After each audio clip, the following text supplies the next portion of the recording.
Hello students, आज अपन जो है डाइजेस्टिव सिस्टम का एक बहुत ही इम्पोर्टेंट जो टॉपिक है उसके बारे में डिस्कशन करने जा रहे हैं। काफ़ी ज़्यादा इम्पोर्टेंट है एग्जाम के पॉइंट ऑफ व्यू से, वहाँ से काफ़ी क्वेश्चन अराइज भी होते हैं और समझने के लिए भी आसान है और थोड़ा सा ट्रिकी भी है कि जब हम इसको समझने की कोशिश करते हैं तब हमें समझ आ जाता है, लेकिन हम बाद में इसको कंफ्यूज रह जाते हैं कि इसमें से ये क्वेश्चन आए तो उसका आंसर क्या होगा और ये क्या होगा। तो इन चीज़ों को समझने के लिए हमें समझना भी ज़रूरी है और उसको बार बार रिवीजन भी ज़रूरी है। तो इस टॉपिक के ऊपर आपने खास ध्यान रखना है, इसको रिवीजन की जरूरत ज़्यादा रहती है क्योंकि ये हल्का सा ट्रिकी वन है, लेकिन यहाँ से क्वेश्चन जो है वो 2 या 3 क्वेश्चन आपको हर एक एग्जाम में कहीं ना कहीं देखने को ज़रूर मिलेंगे। तो आज जो हम डिजीज़ की बात करने जा रहे हैं वो है पेप्टिक अल्सर डिजीज़। कौन सी है? Peptic ulcer disease.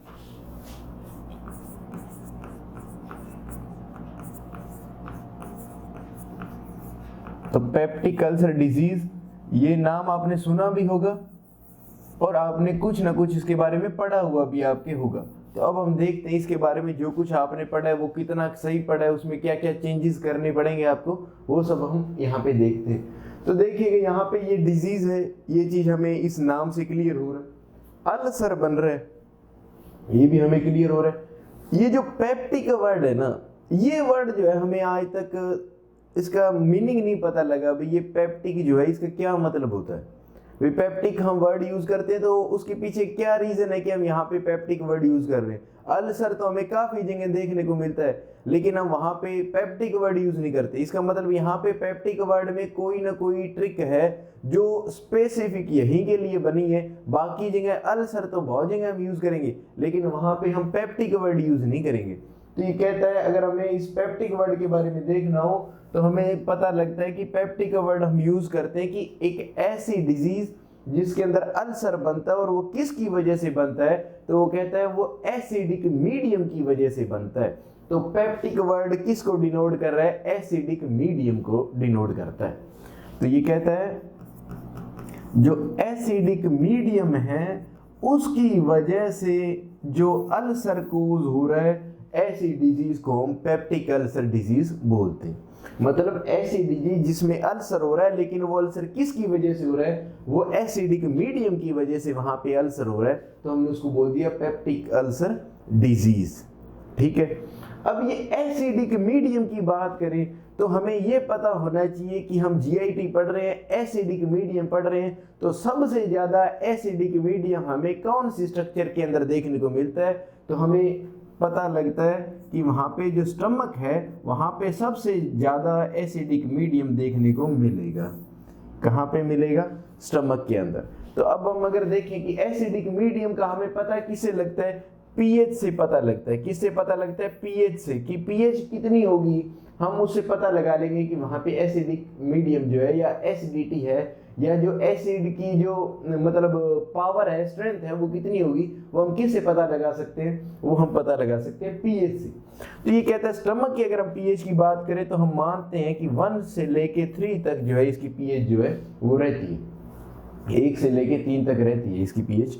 तो कहता है कि यूजुअली तो हम अगर देखें प्रैक्टिकली तो यहाँ पे 1.5 से लेके 1.8 के अप्रोक्स ये रहती है। हल्का सा इसमें फ्लक्चुएशन या वेरिएशन देखने को मिलता है, वो हमारी डाइट के कारण देखने को मिलता है कि हम कौन सी चीज़ वहाँ पे ले रहे हैं। वो इतनी डेप्थ में हम नहीं जाए। हम यहाँ पे कहते हैं स्टमक की पीएच है 1 to 3। इसका मतलब बहुत ज़्यादा ये स्ट्रॉन्ग जो मतलब एसिड है, स्टमक के अंदर स्ट्रॉन्ग एसिड पाए जाते हैं। वो एसिड कौन सा होगा? वो हमें पता है HCl होगा, क्योंकि हम इसकी एनाटॉमी जब स्टमक की पढ़ी थी वहां पे हम ये चीज क्लियर करके आए हैं कि जो स्टमक की पीएच 1 से 3 तक होती है वो किसकी वजह से है? वो HCl की वजह से। HCl के एक बहुत ही स्ट्रॉन्ग एसिड है जिसको हम हाइड्रोक्लोरिक एसिड बोलते हैं, उसकी वजह से स्टमक की पीएच 1 to 3 होती है। ये स्टमक को एसिडिक मीडियम प्रोवाइड करता है और एसिडिक मीडियम में वहाँ पे एसिडिक मीडियम की वजह से या एसिडिक मीडियम के कारण वहाँ पे जो अल्सर होता है, ऐसी डिजीज को पेप्टिक अल्सर डिजीज बोलते हैं। तो इसका मतलब जहाँ जहाँ पे एसिडिक मीडियम होगा वहाँ पे पेप्टिक अल्सर डिजीज दिखेगी। मतलब जहाँ पे एसिडिक मीडियम होगा और उस एसिडिक मीडियम की वजह से अल्सर होगा उसको हम बोलेंगे पेप्टिक अल्सर डिजीज। अब वो एसिडिक मीडियम हमें पहला पता लगे कहाँ पे है जी? स्टमक के अंदर है। तो इसका मतलब इस पेप्टिक अल्सर डिजीज में कौन सी स्ट्रक्चर इन्वॉल्व होगी? स्टमक। कौन सी इन्वॉल्व होगी, स्टमक। एक चीज का हमें यहाँ पे पता लगा। अब ये कहता है कि ये जो स्टमक है, स्टमक में जो एसिड है वो एसिड या तो अपने नजदीकी स्ट्रक्चर को इन्वॉल्व करेगा या वो स्टमक के किसी पार्ट को इन्वॉल्व करेगा। मतलब बात को समझिएगा, स्टमक के अंदर अगर वहां पे स्टमक में अल्सर हो गया है, किसकी वजह से हुआ है, एसिडिक मीडियम की वजह से, तो ये कहता है या तो ये स्टमक के किसी पार्ट के अंदर होगा, मतलब कोई पर्टिकुलर ऐसा कोई पार्ट होगा जिसके अंदर वहां पे अल्सर होगा। ऐसा नहीं है कि पूरे स्टमक के अंदर ये अल्सर हो गया होगा, एक बात। दूसरी बात कि ये जो HCl है जो एसिडिक पीएच देता है स्टमक को, वो HCl हो सकता है कि किन्हीं वजहों से स्टमक से बाहर भी निकलता होगा। तो हमें ये भी पता है कि जब खाना हम खाते हैं तो उसमें जैसे ही वो स्टमक के अंदर आता है तो उसके साथ HCl मिक्स हो जाता है, उसके बाद वो खाना जो है वो ड्यूडेनम में जाता है। तो ड्यूडेनम में जब खाना जाएगा तो उसके साथ क्या घुला हुआ है, HCl। तो वो HCl कहाँ पे जा सकता है और जाएगा कहाँ पे, ड्यूडेनम के अंदर। कहाँ जाएगा, ड्यूडेनम में। तो हो सकता है कि ये ड्यूडेनम में जाके भी अल्सर कोज कर दे।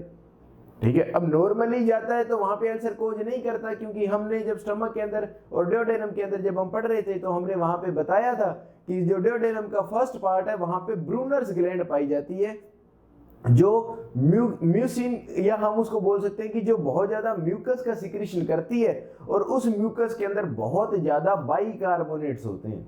क्या होते हैं, बाइकार्बोनेट्स। वो बाइकार्बोनेट्स क्या होते हैं, स्ट्रॉन्ग एल्केलाई होते हैं। तो वो एल्केलाई क्या करेगा, इस एसिड को न्यूट्रलाइज कर देगा और वहां पे अल्सर होने से बचाता है। अगर बाई चांस वहां पे कोई भी ऐसी दिक्कत हुई है जिससे ब्रूनर ग्लैंड ने काम करना बंद कर दिया एक वजह, या किसी भी ऐसी वजह से HCl का सिक्रीशन बहुत ज्यादा बढ़ गया है, दो वजहों में से एक वजह जरूर होगी अगर वहां पे ड्यूडेनम के अंदर अल्सर होता है। तो दो वजह कौन कौन सी होगी, एक तो ये वजह होगी कि किसी भी कंडीशन में ब्रूनर्स ग्लैंड ने काम करना बंद कर दिया या काम करना कम कर दिया। अब जब उसने काम करना बंद कर दिया या कम कर दिया तो उसका जो काम क्या था कि वो म्यूकस का सिक्रीशन करती थी, और उसके अंदर क्या पाया जाता था, बहुत ज्यादा वहां पे बाइकार्बोनेट पाया जाता था। बाइकार्बोनेट को हम SCO3 के सिंबल से लिखते हैं। ये बाइकार्बोनेट पाया जाता था, और ये कैसी नेचर होती है, एल्केलाइन नेचर होती है इसकी। कैसी होती है, एल्केलाइन नेचर। तो जब स्टमक में HCl था वो एसिडिक नेचर था, और ये SCO3 एल्केलाइन है, तो ये क्या करेगा, उसको जो HCl जो आ रहा है खाने के साथ में ड्यूडेनम में, उसको वो न्यूट्रलाइज कर देगा, और वहां पे HCl से जो ड्यूडेनम है उसको वहां पे अल्सर कोज नहीं करने देगा, एक वजह।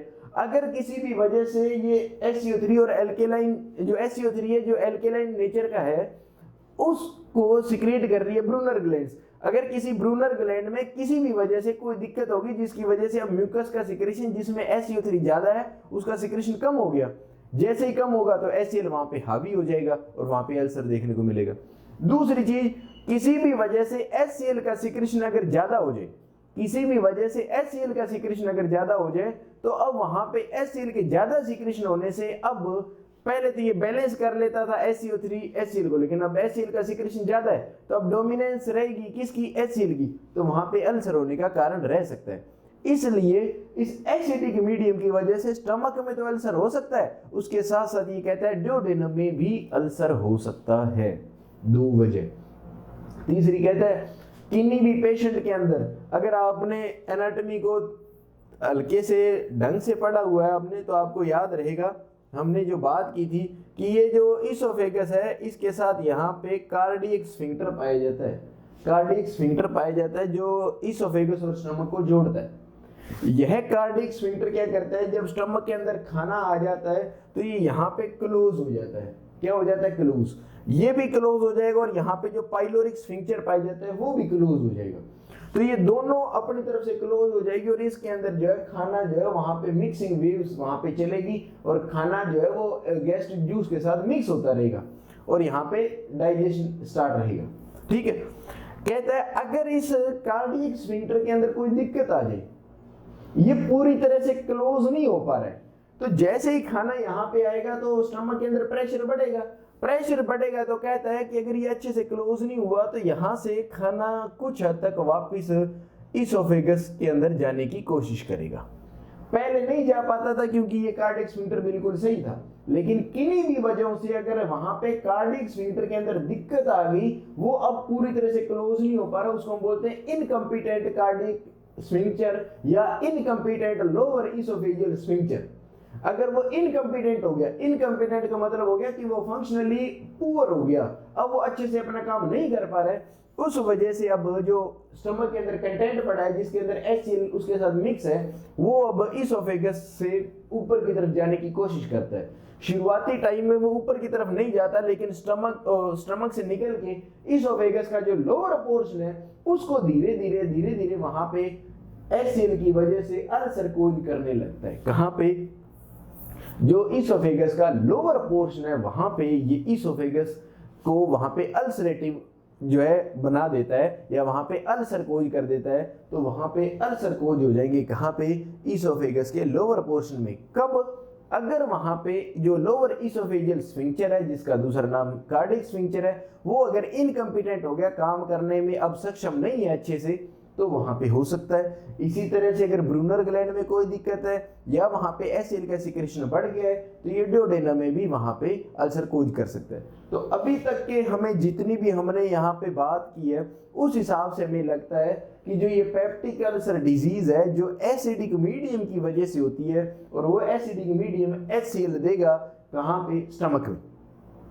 तो अल्सर जो हुआ है एसिडिक मीडियम की वजह से, अगर वो स्टमक में होता है तो उसको हम बोल देते हैं गैस्ट्रिक अल्सर। क्या नाम दे देंगे? Gastric ulcer. तो अगर स्टमक के अंदर वहां पे हमें अल्सर देखने को मिलता है एसिडिक मीडियम की वजह से, उसको हम बोल देते हैं गैस्ट्रिक अल्सर, अगर वो स्टमक में है। ठीक है, अगर वो ड्यूडेनम में है तो उसको हमने बोल दिया ड्यूडेनल अल्सर। Duodenal ulcer. इसी तरह से अगर उसने लोअर पोर्शन ऑफ इसोफेगस को वहां पे अल्सरेटिव कर दिया है, वहां पे अल्सर कोज कर दिया है, उसको हम बोल सकते हैं इसोफेजियल अल्सर।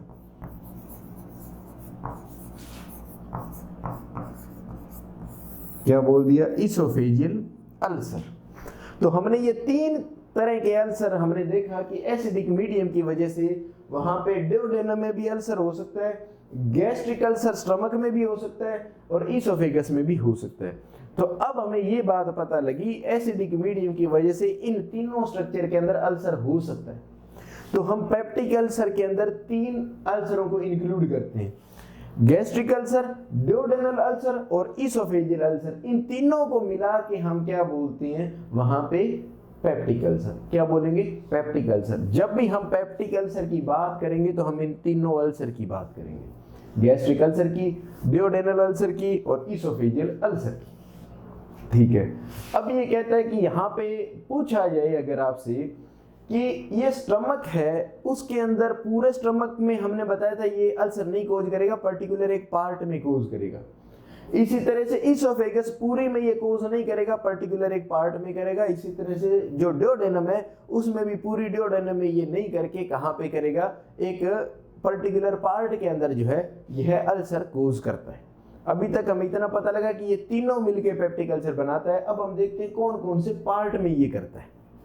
तो ये कहता है ये इसोफेगस, ये स्टमक, ये यहाँ पे ड्यूडेनम,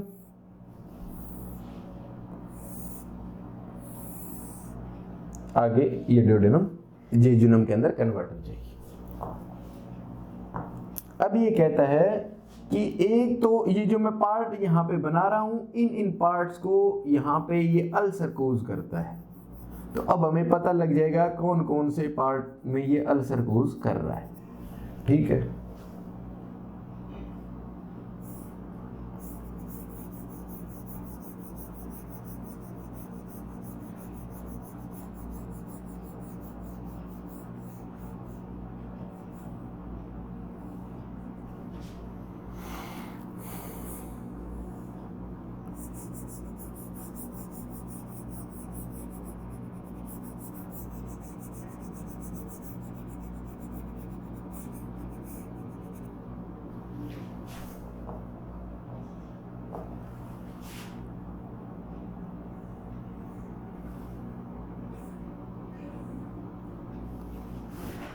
अब आप देखिएगा,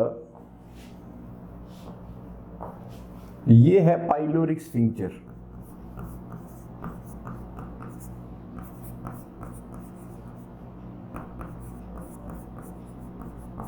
ये है कार्डियक स्फिंक्टर।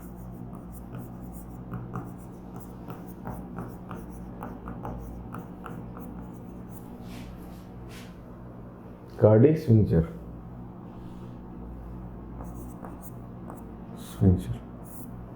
ठीक। अब देखिएगा,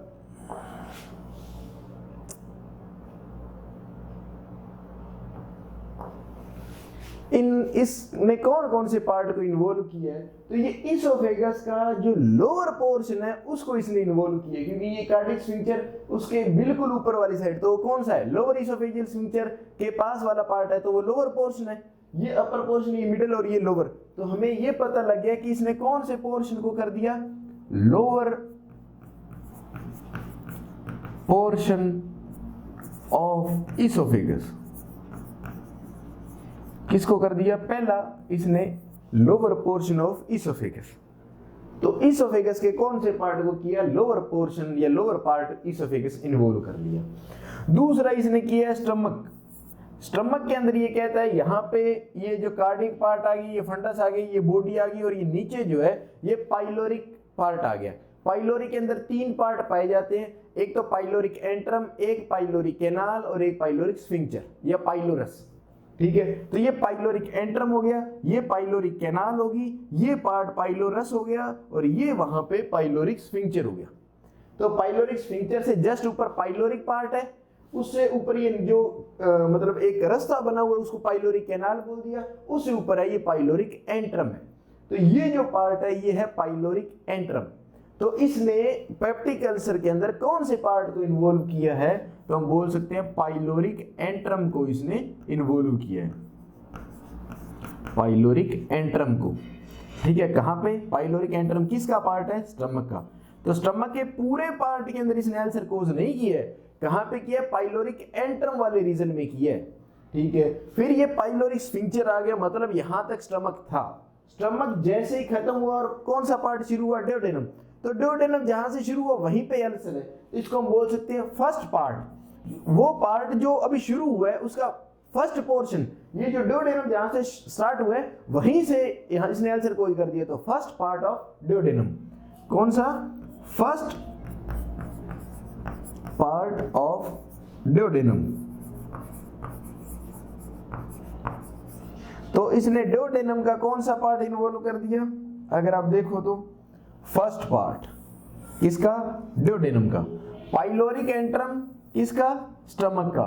लोअर पोर्शन ऑफ इसोफेगस, तो इसने 3 स्ट्रक्चर को इन्वॉल्व किया, हमें पता लगा इसोफेगस को, स्टमक को, ड्यूडेनम को।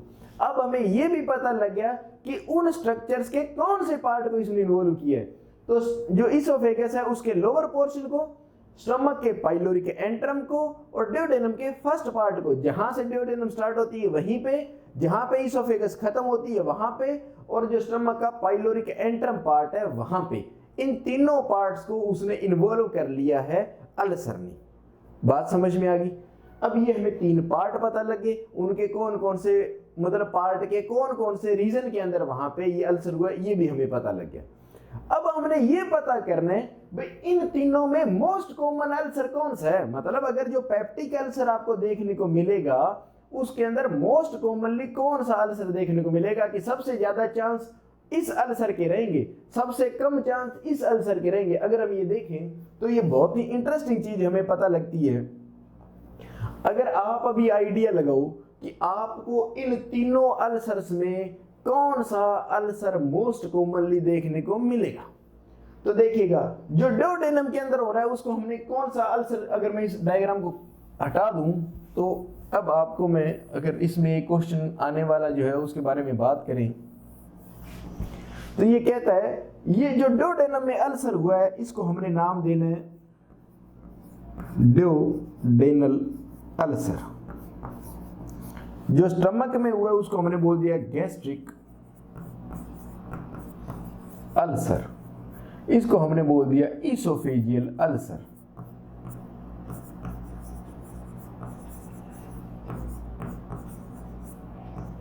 ठीक है, ये 3 अल्सर हमें देखने को मिलेंगे, इसोफेजियल अल्सर, गैस्ट्रिक अल्सर और ड्यूडेनल अल्सर। ये तो हमने बता दिया।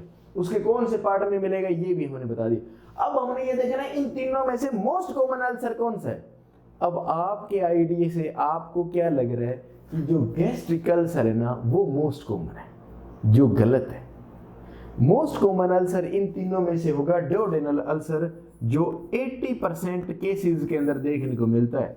मतलब जो 100 केसेस आपको पेप्टिक अल्सर के देखने को मिलेंगे उसमें से 80% या 80 जो पेशेंट मिलेंगे वो आपको अल्सर मिलेगा, कौन सा, ड्यूडेनल अल्सर। तो इसका मतलब जो पेप्टिक अल्सर है उसके अंदर मोस्ट कॉमन अल्सर कौन सा है, ड्यूडेनल अल्सर। सेकंड नंबर पे है गैस्ट्रिक अल्सर, ये है 15%।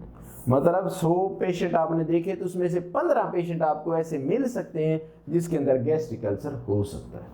और लास्ट जो 5% है या लेस देन 5%, 5% या 5 से भी कम परसेंट आपको इसोफेजियल अल्सर देखने को मिलेगा। तो ये बहुत ही रेयर टाइप है जो आपको पेप्टिक अल्सर में इसोफेजियल अल्सर देखने को मिलेगा। सबसे मोस्ट कॉमन है ड्यूडेनल अल्सर, दूसरे नंबर पे है गैस्ट्रिक अल्सर, तीसरे पे है इसोफेजियल अल्सर। तो अभी तक हमें ये पता लगा कि पेप्टिक अल्सर क्यों होता है, एसिडिक मीडियम की वजह से। वो एसिडिक मीडियम किसने प्रोवाइड किया, स्टमक ने। उस स्टमक के अंदर जो HCl था, उस HCl के कारण कौन कौन सी स्ट्रक्चर इन्वॉल्व हुई, स्टमक तो हुई, उसके साथ साथ फर्स्ट पार्ट ऑफ ड्यूडेनम और जो लोअर पोर्शन ऑफ इसोफेगस है वो भी वहां पे इन्वॉल्व होगी। और उसमें भी सबसे ज्यादा चांस किसके रहेंगे, ड्यूडेनल अल्सर के। उसके बाद में गैस्ट्रिक अल्सर, उसके बाद में जो है वहां पे इसोफेजियल अल्सर आपको देखने को मिलेगा। तो ये आपको पता लग गया कि इसकी वजह से। अब हमने ये देखना है कि जो अल्सर हुआ है वो अल्सर हम किस चीज को बोल रहे हैं, भाई अल्सर क्या चीज है। तो उसके बारे में अगर हम देखें तो ये कहता है अल्सर हम किसको कह सकते हैं। तो देखिए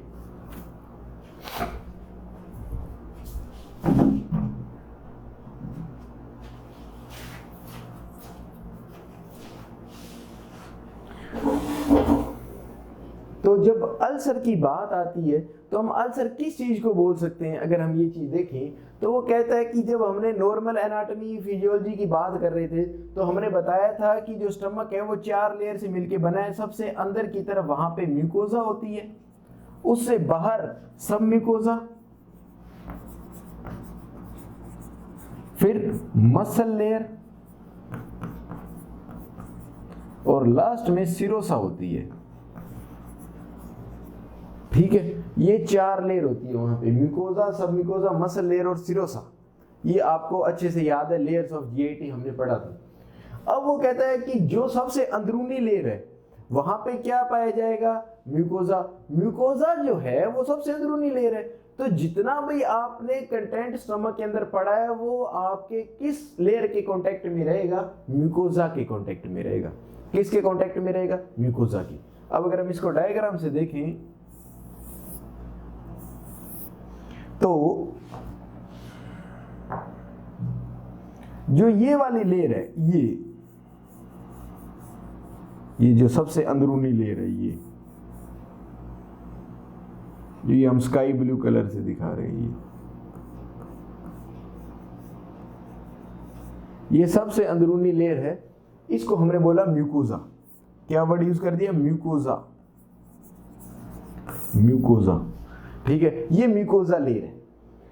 अब जो भी कंटेंट आ रहा है, जो भी कंटेंट यहां पे स्टमक आ रहा है वो किसके कांटेक्ट में आ रहा है, इसके कांटेक्ट में आ रहा है।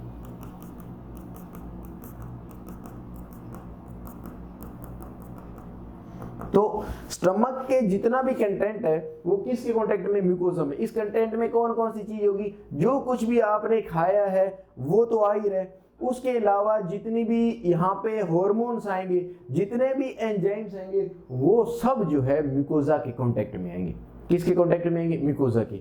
अब आपको पता होना चाहिए म्यूकोजा के कांटेक्ट में कौन कौन से आएंगे। तो मेन जिनकी हम बात करें, खाना तो जो आ ही रहा है उसमें तो कार्बोहाइड्रेट्स वगैरह जितने भी आपने देखे वो तो है ही। उसके अलावा वहां पे आपको पता है कि जो चीफ सेल है जो स्टमक की चीफ सेल्स है उन्होंने क्या रिलीज कराया था वहां पे, पेप्सिनोजन। क्या रिलीज कराया था, पेप्सिनोजन। इसके अलावा जो पैराइटल सेल थी उसने वहां पे क्या रिलीज कराया था, HCl। और इस HCl ने पेप्सिनोजन को किस में कन्वर्ट करा दिया था, पेप्सिन में।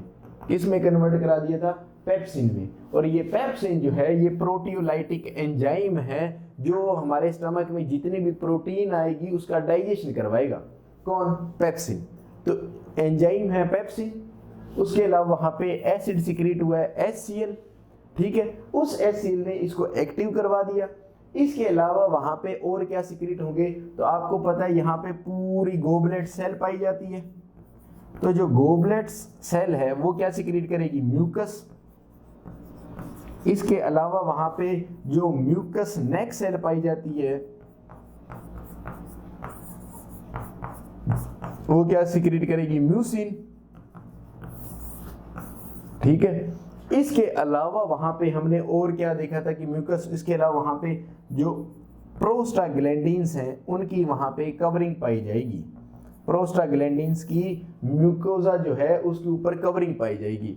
तो इसका मतलब हम इन चीज़ों के बारे में हल्का सा रिवाइज करें। वैसे तो हमने इसकी एनाटॉमी के अंदर, फिजियोलॉजी में बहुत अच्छे से बताया, लेकिन फिर भी यहाँ पे आपको अगर हम इसको हल्का सा रिवाइज करें तो हमें पता है कि जो पेप्सिन है और जो HCl है ये दोनों जो है ये हमारी म्यूकोजा को क्या कर सकते हैं, डैमेज कर सकते हैं।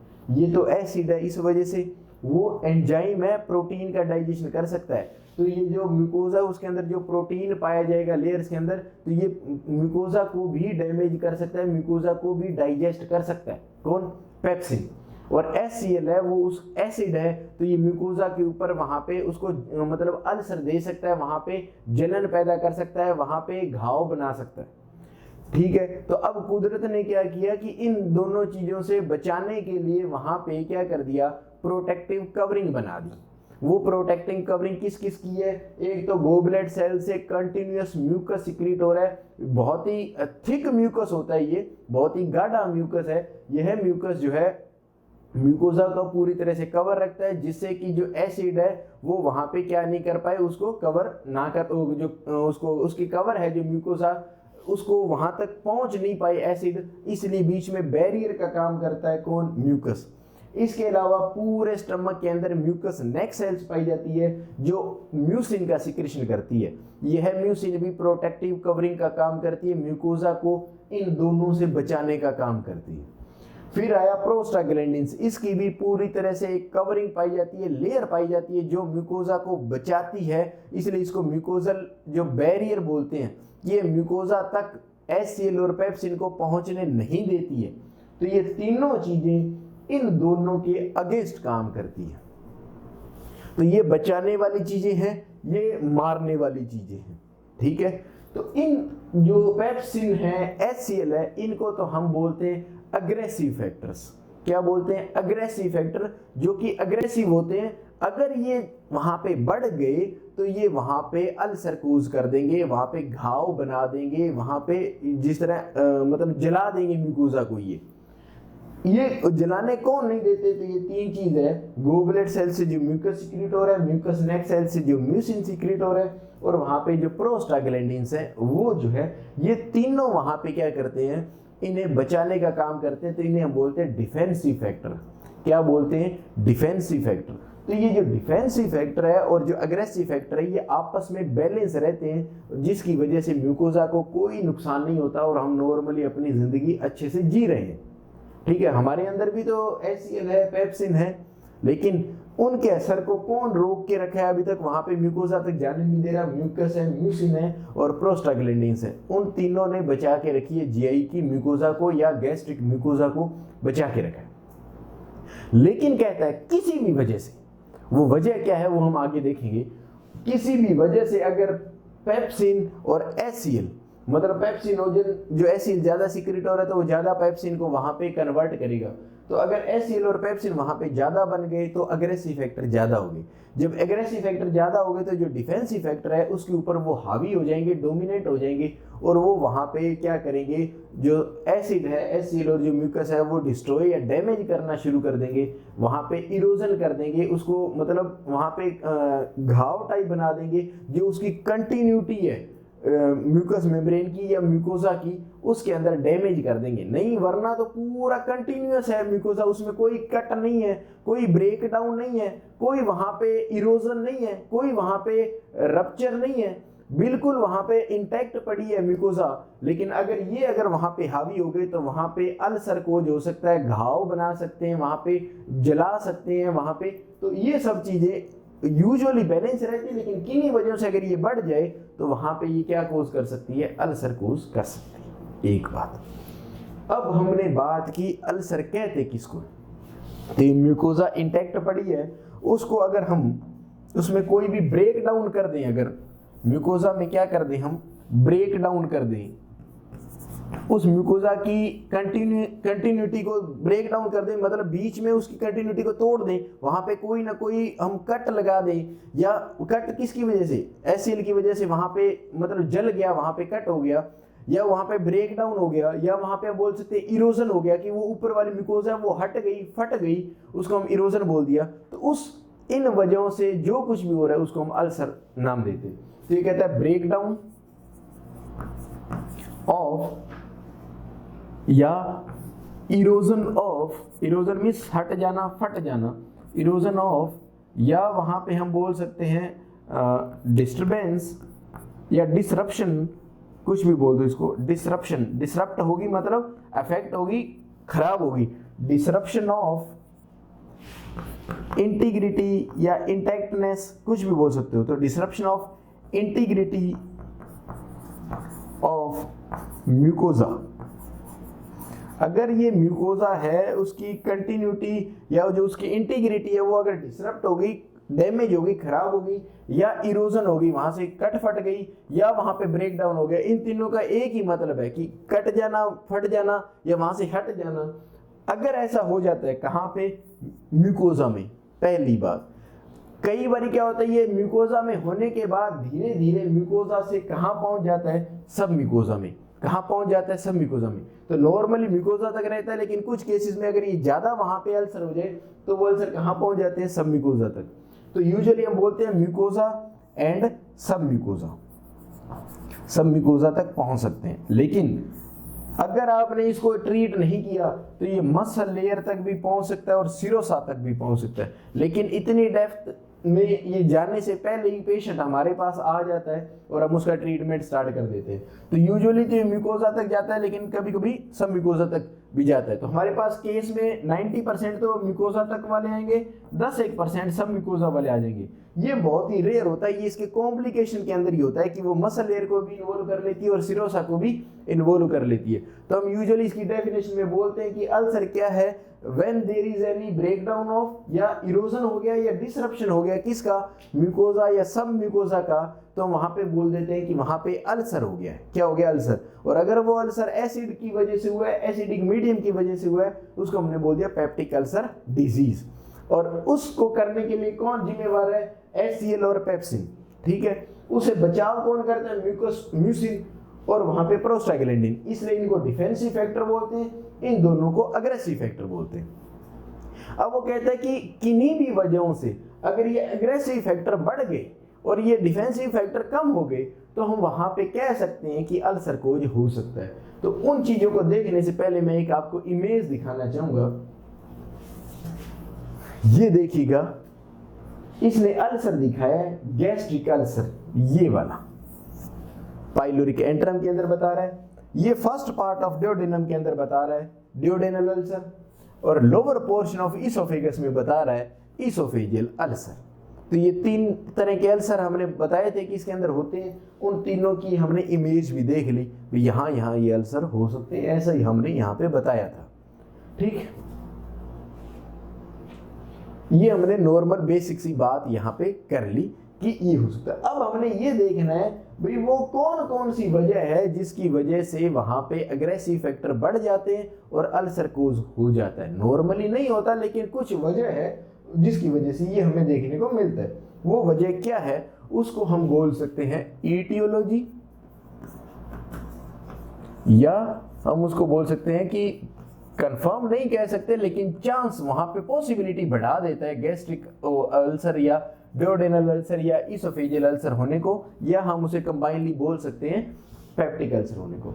तो ऐसे कौन सी वजह है जो वहां पे ईटियोलॉजी बोल सकते हैं या रिस्क फैक्टर हम वहां पे बोल सकते हैं। तो इसके अंदर वो कहता है पहली जो बात हम यहाँ पे करेंगे वो हम यहाँ पे पहली बात करेंगे कि ऐसी कौन सी वजह है जो मोस्टली हमें पेप्टिक अल्सर के अंदर देखने को मिलती है। मतलब जितने भी पेप्टिक अल्सर के हमें पेशेंट देखने को मिलते हैं उसमें मोस्ट कॉमनली कौन सी ऐसी वजह है जो वहां पे पेप्टिक अल्सर कोज करती है।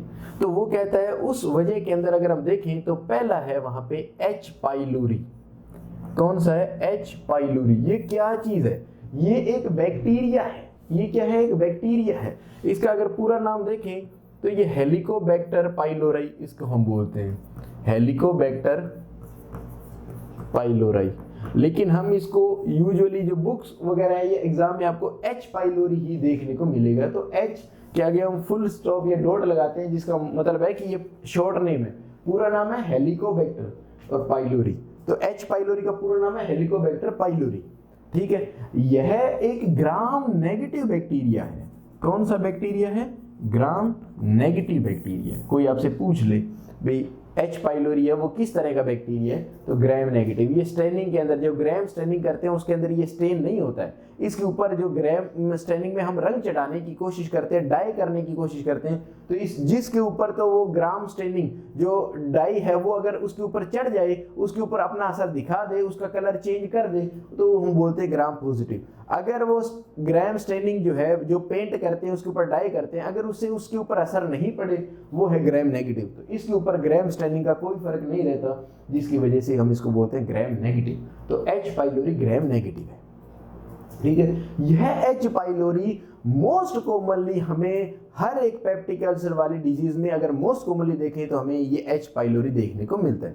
तो कहते हैं कि अगर हम 100 पेशेंट देखें किसके वहां पे पेप्टिक अल्सर के, तो वहां पे हमें 40 to 50% पर्सन के अंदर एच पाइलोरी वहां पे हमें मिलता है।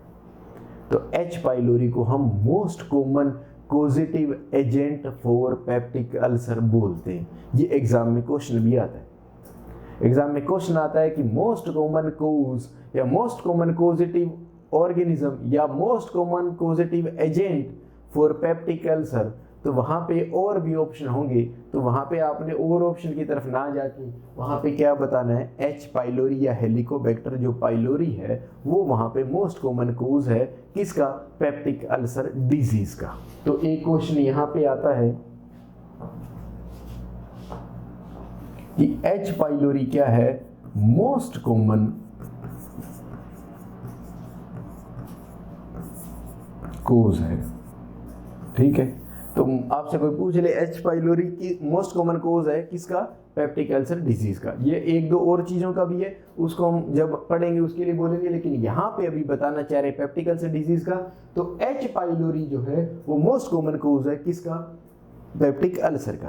पहला हमने यहाँ पे देख लिया। तो ये क्वेश्चन याद रखना, आप एग्जाम में पूछा जाता है। ये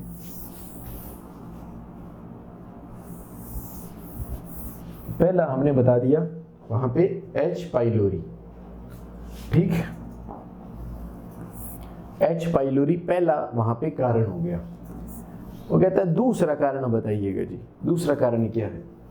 तो ये कहता है दूसरा कारण है वहां पे अगर आपकी कोई भी जो है हैबिट है वो कोई गलत हैबिट है उसकी वजह से हो सकता है। जैसे अगर आप अल्कोहल को बहुत लंबे समय से और बहुत हैवीली यूज कर रहे हो, बहुत ज़्यादा यूज कर रहे हो और बहुत लंबे समय से यूज कर रहे हो, तो अगर किसी की हैबिट है अल्कोहल को कंज्यूम करना, तो वो वहाँ पे रिस्क फैक्टर में आएगा। दूसरा जो टोबैको चीविंग है, जो आप ये पान गुटखा वगैरह ये जो है जो मतलब जितने भी टोबैको चीविंग है वो जो है वहाँ पे कोज है या रिस्क फैक्टर है किसका, पेप्टिक अल्सर का। तीसरा वहाँ पे सिगरेट स्मोकिंग, जो सिगरेट स्मोकिंग है वो भी रिस्क फैक्टर है पेप्टिक अल्सर का। तो यहाँ पे हम बोल सकते हैं अल्कोहल कंजप्शन। दूसरा वहां पे सिगरेट स्मोकिंग, तीसरा वहां पे tobacco chewing. Alcohol consumption, cigarette smoking, tobacco chewing, ये जो है यह रिस्क फैक्टर है किसके लिए, पेप्टिक अल्सर कोज होने के लिए। मतलब ये तीनों चीजें जो है यह वहां पे एग्रेसिव फैक्टर्स को बढ़ावा देती है और डिफेंसिव फैक्टर्स को कमजोर बनाती है, जिसकी वजह से ये रिस्क है, किसके लिए रिस्क है, पेप्टिक अल्सर कोज होने के लिए। पहला हमने ये एच पाइलोरी बता दिया, फिर हमने ये बता दिया। इसके बाद में कहता है कि जो स्ट्रेस है, आजकल जो जिंदगी के अंदर हर एक इंसान है उसके अंदर कोई ना कोई स्ट्रेस है, ठीक है। उस स्ट्रेस को मैनेज कर पाना आज के टाइम में मुश्किल हो रहा है, ठीक है। किन्हीं वजहों से किसी के अंदर कोई फिजिकल स्ट्रेस है, किसी के अंदर मेंटल स्ट्रेस है, किसी के अंदर सोशल स्ट्रेस है। वो स्ट्रेस जो है अगर वो लंबे समय तक रहे और आप उसको अच्छे से वहां पे मैनेज नहीं कर पाओ तो ये स्ट्रेस जो है यह आपको क्या कोज कर सकता है, अल्सर कोज कर सकता है। उसको हम बोलते हैं पेप्टिक अल्सर डिजीज। तो एक स्ट्रेस जो है वो भी वहां पे अल्सर जो है वो कोज करता है, ठीक है। इसके अलावा वहां पे और कौन सा वहां पे देखने को मिल सकता है, तो वो कहता है कुछ ड्रग्स हैं जिस तरह एनसेड्स हैं, NSAIDs non steroidal anti inflammatory drugs.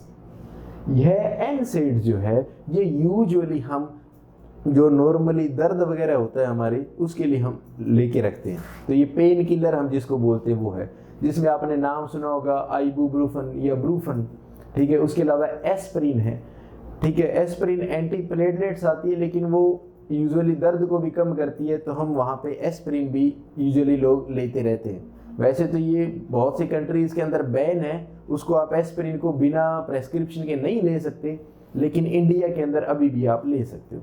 तो किसी भी पेशेंट के अंदर अगर लंबे समय से एनसेड चल रही है, जो पेन किलर चल रही है, उसके अंदर आपने पैरासीटामोल भी है, आइब्रूफन भी है, डाइक्लो है, ये सब चीजें जितनी भी पेन किलर आप ले रहे हो वो है। तो ये जितनी भी एनसेड्स है, निमोसलाइड, जितनी भी आप जो कुछ भी ले रहे हो वो सब वहां पे क्या कोज कर सकती है, पेप्टिक अल्सर कोज कर सकती है। इसके अलावा एक ड्रग एस्प्रिन, उसको आप अलग से लिखना चाहो तो लिख सकते हो, ये एंटी प्लेटलेट्स होती है, ठीक है। तो यह एस्प्रिन जो है यह भी अगर लंबे समय से किसी पेशेंट में चल रही है तो ये अल्सर कोज करती है, उसको हम बोलते हैं पेप्टिक अल्सर। तो ये भी एक रिस्क फैक्टर है किसका, पेप्टिक अल्सर का।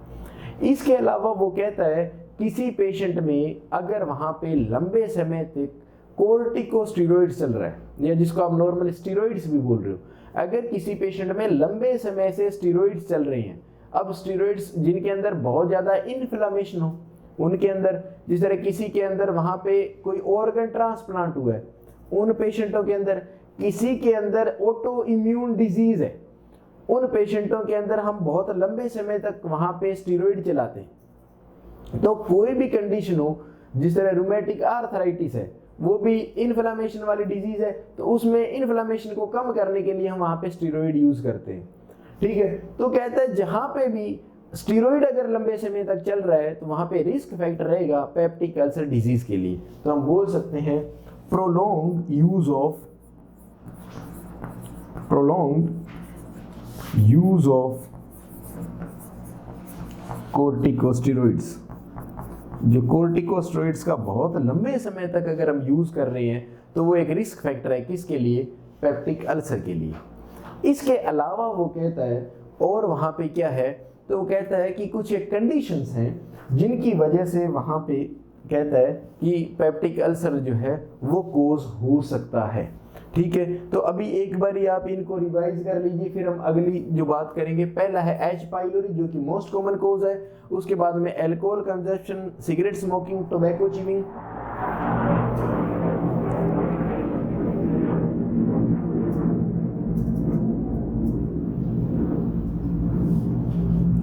उसके बाद में आ गया स्ट्रेस। एनसेड्स का अगर लंबे समय से यूज कर रहे हैं, एस्पिरिन है, अगर लंबे समय से हम स्टेरॉइड्स का भी यूज कर रहे हैं तो उन वजहों से। उसके अलावा जो स्ट्रेस है, यह स्ट्रेस जो है यह इसकी सीवियरिटी जो है उसके ऊपर डिपेंड करता है कि इसकी अगर सीवियरिटी बहुत ज़्यादा है, चाहे वो मेंटल स्ट्रेस है चाहे वो फिजिकल स्ट्रेस है, तो वो अल्सर कोज करता है, उसको हम स्ट्रेस अल्सर भी बोलते हैं। क्या बोलते हैं? Stress ulcer. तो देखिएगा इसी स्ट्रेस की वजह से अल्सर होता है जिसको हम बोलते हैं स्ट्रेस अल्सर। ठीक है, उस स्ट्रेस अल्सर का एक दूसरा नाम है, उसको हम बोलते हैं कर्लिंग अल्सर। कौन सा अल्सर है? Curling ulcer.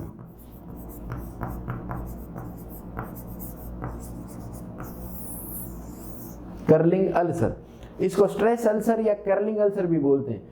जब भी हमारे शरीर के ऊपर चाहे कोई फिजिकल स्ट्रेस आए चाहे मेंटल स्ट्रेस आए, तो उसकी वजह से वहां पे स्टमक में अल्सर बन जाते हैं जिसको हम स्ट्रेस अल्सर या कर्लिंग अल्सर बोलते हैं। अगर ये कर्लिंग अल्सर हमें और कहाँ देखने को मिलते हैं? जब हमारे किसी पेशेंट के बॉडी पे सीवियर बर्न हो जाए, बहुत ज़्यादा बर्न हो जाए, बहुत ज़्यादा जल जाए कोई पेशेंट, तो वहाँ पे भी क्या देखने को मिलता है? Curling ulcer. तो कर्लिंग अल्सर वो भी स्ट्रेस है। अगर कोई पेशेंट बर्न हो गया तो हमारे ऊपर वो तो एक ट्रॉमा हो गया, वो फिजिकल ट्रॉमा हो गया हमारी बॉडी पे, तो उसकी वजह से भी स्ट्रेस अल्सर होगा जिसको हम कर्लिंग अल्सर या स्ट्रेस अल्सर बोलते हैं। उसकी वजह है स्ट्रेस, चाहे वो फिजिकल है चाहे वो मेंटल स्ट्रेस है, उसकी वजह से वहां पे कर्लिंग अल्सर देखने को मिल सकता है। एक वजह ये होगी। उसके अलावा वो कहता है, यहाँ पे हम और देखें वजह, तो वो कहता है यहाँ पे और क्या वजह हो सकती है, तो कहता है इंक्रीज्ड आईसीपी। अगर किसी पेशेंट के अंदर इंक्रीज्ड आईसीपी है, इंक्रीज्ड आईसीपी का मतलब है, आईसीपी मतलब इंट्राक्रेनियल प्रेशर, जो हमारा ब्रेन है उसके अंदर जो प्रेशर मेंटेन रहता है वो अगर किसी भी वजह से बढ़ जाए तो हम उसको बोलते हैं इंक्रीज आईसीपी। तो आईसीपी का मतलब हो गया इंट्राक्रेनियल प्रेशर।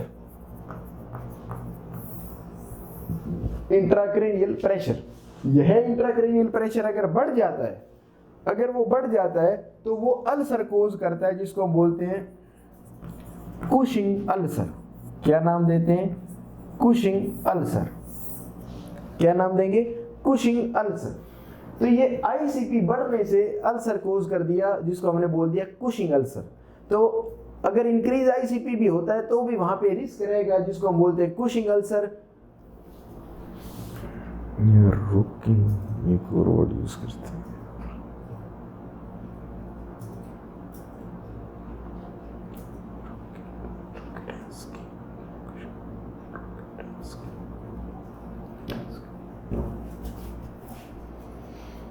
तो ये हमने यहाँ पे कुशिंग अल्सर के बारे में बता दिया। या कई बुक जो है वो इसको एक और नाम भी दे देती है, वो भी आप याद रख लो,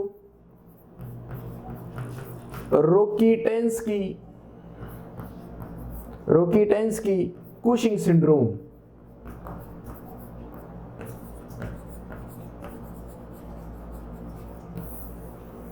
रोकीटेंस्की कुशिंग सिंड्रोम भी बोलते हैं या कुशिंग अल्सर बोलते हैं। अब कुशिंग अल्सर याद रखना, ये वर्ड एक दिमाग में रख लेना, कहीं एग्जाम में आए तो बता देना। बाकी अगर आप कुशिंग सिंड्रोम याद रखोगे तो कंफ्यूज हो जाओगे, क्योंकि कुशिंग सिंड्रोम हम जो है न्यूरोलॉजी के अंदर पढ़ेंगे, वहां पे वो एक अलग चीज है। तो इसके अंदर सिर्फ कुशिंग अल्सर बनता है, वो भी किस वजह से? इंक्रीज आईसीपी की वजह से। तो कुशिंग अल्सर वहां पे देखने को मिलेगा, जिसका दूसरा नाम रोकीटेंस्की कुशिंग सिंड्रोम भी वहां पे इसे बोला जाता है। तो ये भी जो है इंक्रीज आईसीपी है, वो भी एक रिस्क फैक्टर है पेप्टिक अल्सर को कोज करने के लिए। इसके अलावा वो कहता है किसी पेशेंट का अगर ब्लड ग्रुप ओ है, अगर किसी पेशेंट का ब्लड ग्रुप ओ है, उसके अंदर भी कहता है रिस्क रहता है वहां पे पेप्टिक अल्सर होने का। इसको तो हम मतलब जिसके अंदर है उसके अंदर है, उसमें क्या चेंज करना है। तो ब्लड ग्रुप ओ जो है, पूछ ले अगर आपसे कि कौन सा ब्लड ग्रुप जो है वो ज़्यादा ससेप्टिबल होता है पेप्टिक अल्सर के लिए, तो वो है ब्लड ग्रुप ओ। कौन सा है? Blood group O. ठीक है। इसके अलावा अगर हम बात करें तो हमने जब एनाटॉमी फिजियोलॉजी पढ़ी थी तो हमने वहां पे बताया था कि स्टमक के अंदर जी सेल्स पाई जाती है पाइलोरिक रीजन के अंदर। कौन सी सेल? जी सेल, जो गैस्ट्रिन हार्मोन का सिक्रेशन करती है और ये गैस्ट्रिन हार्मोन गैस्ट्रिक जूस का सिक्रेशन बढ़ाता है। ठीक है। तो वो जो जी सेल है वहां पे कहता है अगर किन्हीं भी वजहों से ट्यूमर हो जाए, वहां पे क्या हो जाए? ट्यूमर। जी सेल का अगर ट्यूमर हो जाए तो वो गैस्ट्रिन हार्मोन के सिक्रेशन को बढ़ा देगा और ये गैस्ट्रिन हार्मोन गैस्ट्रिक जूस को बढ़ा देगा। जब गैस्ट्रिक जूस बढ़ेगा तो उसमें सारी चीजें बढ़ेगी, तो उसमें पैराइटल सेल से जो एचसीएल सीक्रेट हो रहा है वो भी वहां पे बढ़ेगा, तो उस वजह से भी वहां पे पेप्टिक अल्सर हो सकता है। तो अगर जी सेल का ट्यूमर कहीं पे है तो उसको हम एक कंडीशन बोलते हैं जोलिंजर एलिसन सिंड्रोम। क्या नाम यूज करते हैं? जोलिंजर एलिसन सिंड्रोम। ये एग्जाम में आया हुआ क्वेश्चन है कि जोलिंजर एलिसन सिंड्रोम जो है वो ऑप्शन के अंदर था और ये बोला था कि पेप्टिक अल्सर कोज करने के लिए एक रिस्क फैक्टर रहता है। वो कौन सा है? जोलिंजर एलिसन सिंड्रोम। इसमें होता क्या है? यह एक जी सेल का ट्यूमर है। जी सेल क्या सिक्रेट करती है? गैस्ट्रिन हार्मोन, और गैस्ट्रिन हार्मोन वहां पे क्या करवाता है? वो वहां पे गैस्ट्रिक जूस का सिक्रेशन बढ़ा देगा। तो ये एक जी सेल का ट्यूमर है जो किसको बढ़ा देता है? इंक्रीज कर देता है गैस्ट्रिक जूस को। और उस गैस्ट्रिक जूस में क्या क्या चीजें होगी? उसमें एचसीएल भी होगा, वहां पे पेप्सिन भी होगा, वो सब है। तो ये सब वहां पे क्या कर देंगे?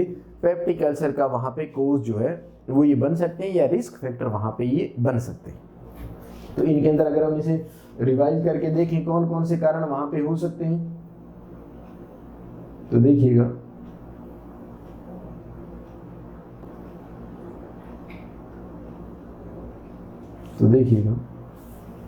रिस्क फैक्टर के अंदर पहला और मोस्ट इंपॉर्टेंट कौन सा है और मोस्ट कॉमन जो है वो है एच पाइलोरी। कौन सा है? H pylori. उसके बाद में अल्कोहल का consumption, cigarette smoking, tobacco chewing, stress, उसके अलावा एनसेड्स, जितने भी non steroidal anti inflammatory drugs हैं, एस्पिरिन है, ठीक है। उसके अलावा प्रोलॉन्ग यूज है अगर कोर्टिकोस्टेरॉइड्स का, वो है। इसके अलावा अगर हम फूड की बात करें कि कौन कौन से ऐसे फूड है जो वहाँ पे रिस्क फैक्टर का काम करते हैं, तो उसको आप यहाँ पे देखिएगा, आपके लिए विजिबल है ये। जिस तरह टी है, चाय है, कॉफी है, चॉकलेट्स हैं, इसके अलावा हाई फैटी डाइट है, ठीक है, हाई स्पाइसी डाइट है। इसके अलावा अगर आप बहुत गर्म जो है वो सूप वगैरह ज्यादा पीते हो तो उसको भी आप बोल सकते हो कि ज्यादा सूप का अगर यूज कर रहे हो। तो ये इंडिया के अंदर तो हम बहुत कम यूज करते हैं क्योंकि हमारे यहाँ पे इतनी कोई ज्यादा सर्दी नहीं पड़ती। यूरोपियन कंट्रीज जो है या जो अमेरिकन कंट्रीज हैं जहाँ पे जो नॉर्थ पोल के पास वाले, तो वहाँ पे माइनस के अंदर काफी ज्यादा टेम्परेचर जाता है, तो वहाँ पे जो है वो गर्म जो जितनी भी बिवरेजेस हैं, ड्रिंक्स हैं, वो वहाँ पे ली जाती है। तो वहाँ पे ये रिस्क रहता है कि अगर आप बहुत ज़्यादा यूज़ कर रहे हो गर्म चीज़ों का, जिस तरह सूप वगैरह है, तो वहाँ पे रिस्क रहता है कि इसका पेप्टिक अल्सर होने का।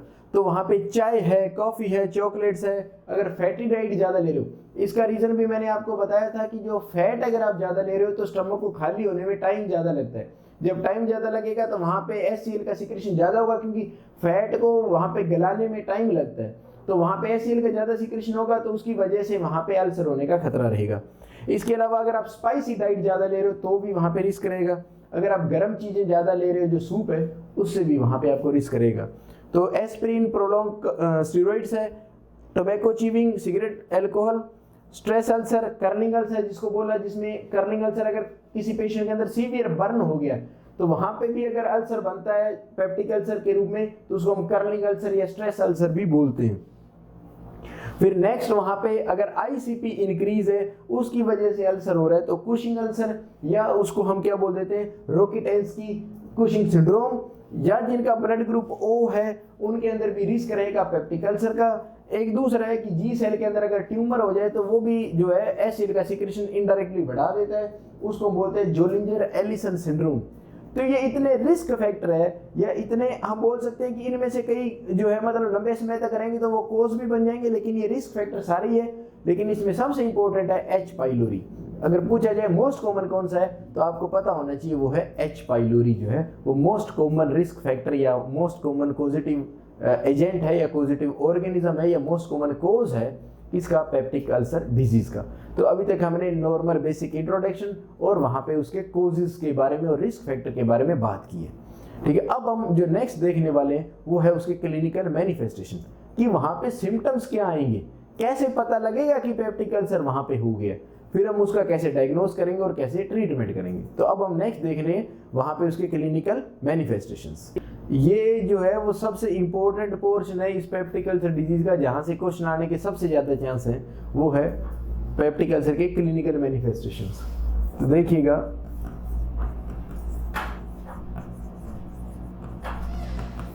जो क्लिनिकल मैनिफेस्टेशंस है उनके अंदर अगर हम देखें भी हमें वहां पे क्या क्या चीजें दिखाई देगी, तो आप नॉर्मल अंदाजा लगाइएगा कि अगर किसी पेशेंट के अल्सर हो गया हो, अगर हम पहले ये देखना चाहें भी ये अल्सर हमें दिखेंगे कैसे, भी ये अल्सर हमें कैसे दिखेंगे, अगर हम इमेज के अंदर देखना चाहें तो हम इसको देखें तो आप देखिएगा ये स्टमक है, स्टमक के अंदर अल्सर है, ये म्यूकोजा से लेके और सब म्यूकोजा तक चला गया। तो ये जो आपको यहाँ पे अल्सर दिखाई दे रहा है ये वाला, ये इस तरह की इमेज हमें वहां पे दिखाई दे सकती है। इसके अलावा और देखें हम तो ये कहता है जो ड्यूडेनम है, ड्यूडेनम के अंदर अगर हम अल्सर देखें तो ये कहता है ये यहाँ पे पाइलोरिक स्फिंक्चर आ गया और इसका जो फर्स्ट पार्ट है यहाँ पे ये कहता है अल्सर वहां पे कोज हो गया। तो ये यहाँ पे हम बोल सकते हैं कि ये अल्सर जो है यहाँ पे कोज हो गया। ठीक है, इसके अलावा और अगर हम एंडोस्कोप की मदद से अगर देखना चाहें तो हमें पेप्टिक अल्सर में कैसे दिखाई देगा, तो ये इस तरह से दिखाई देगा। एंडोस्कोप जो है हम डायग्नोस्टिक मेजर के रूप में यूज़ करते हैं, जब हम इसका डायग्नोसिस पढ़ेंगे तो एंडोस्कोप के बारे में बात करेंगे, एंडोस्कोपी के बारे में बात करेंगे। यहाँ पे ये कहता है जब हम एंडोस्कोप से देखते हैं तो हमें अल्सर देखिएगा ये यहाँ पे इस पार्ट में देखने को मिला है, ड्यूडेनम के अंदर देखने को मिला है। तो ये इस तरह से अल्सर जो है अगर हम इमेज के रूप में देखें तो हमें यहाँ पे ये देखने को मिलेगा। ठीक है, तो ये हमने इमेज में जो है अल्सर के वहाँ पे फोटोज जो है वो देखने की कोशिश की भी, अल्सर में इस तरह से दिखाई देते हैं। अब है क्लिनिकल मैनिफेस्टेशन। तो जब अल्सर वहाँ पे हो गए हों तो आपको एक तो कॉमन सी बात ये पता लगी कि वहाँ पे पेन होगा, दर्द वहाँ पे देखने को मिलेगा।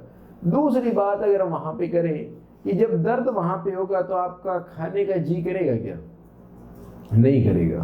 तो एक चीज हमें पता लगे, खाने का जी नहीं करेगा। अगर हम खा भी लेंगे तो पूरे मन से हम नहीं खा पाएंगे, हल्का सा कुछ खाएंगे दर्द होने लगेगा तो हम कोशिश करेंगे कि हम ना खाएं, और जो खाया है उसको हम बाहर फेंकने की कोशिश करेंगे। कि हम खाना खाते हैं दर्द होता है, हम चाहते हैं कि दर्द ना हो, हम सोचते हैं कि खाने के साथ दर्द हो रहा है, तो अगर हम खाने को बाहर फेंक दें, वोमिट कर दें, तो हो सकता है दर्द वहाँ पे ना हो, ये चीज़ हो सकता है। अगर हम खाना वहाँ पे ना खाएं, दर्द वहाँ पे हो रहा है, तो पेशेंट को वोमिट भी हो सकती है। अब अल्सर है, अल्सर में म्यूकोजा जो है वो वहाँ से फट वगैरह गई है, तो वहाँ पे जो ब्लड कैपिलरीज वगैरह है वहाँ पे सब म्यूकोजा के अंदर पाई जाती है, वो भी रप्चर हो सकती है, तो वहाँ पे ब्लड इकट्ठा हो सकता है। और ब्लड जब हम देखें कि अगर वोमिट कर रहे हैं तो उसमें ब्लड भी वहाँ पे हमें देखने को मिल सकता है, तो ब्लीडिंग भी वहाँ पे हमें देखने को मिल सकती है। उसके अलावा वहाँ पे भूख नहीं लगेगा तो उसको हम एनोरेक्सिया बोल सकते हैं। नोजिएटेड फील होता है तो नोजिया, वोमिटिंग, पेन होगा। उसके अलावा वहाँ पे अगर आप देखो तो जब आप कुछ चीज खाने नहीं जा रहे या जो खा रहे हो उससे दर्द हो रहा है तो वोमिटिंग वगैरह कर रहे हो, तो मुंह के अंदर जो है वो सलाइवा जो है वो भरा हुआ रहता है और खट्टी खट्टी डकारे या खट्टा खट्टा जो फ्लूइड है उसका सिक्रेशन माउथ के अंदर आता रहता है, जिसको हम वाटर ब्रश बोलते हैं। तो ये हमें वहाँ पे देखने को मिलेगा। हाइपर सलाइवेशन, जो सलाइवा का सिक्रेशन है वो ज़्यादा देखने को हमें वहाँ पे मिल सकता है, कि जो सलाइवा है उसका सिक्रेशन जो है वो हमें बढ़ा हुआ मिलेगा, मुंह भरा सा लगेगा।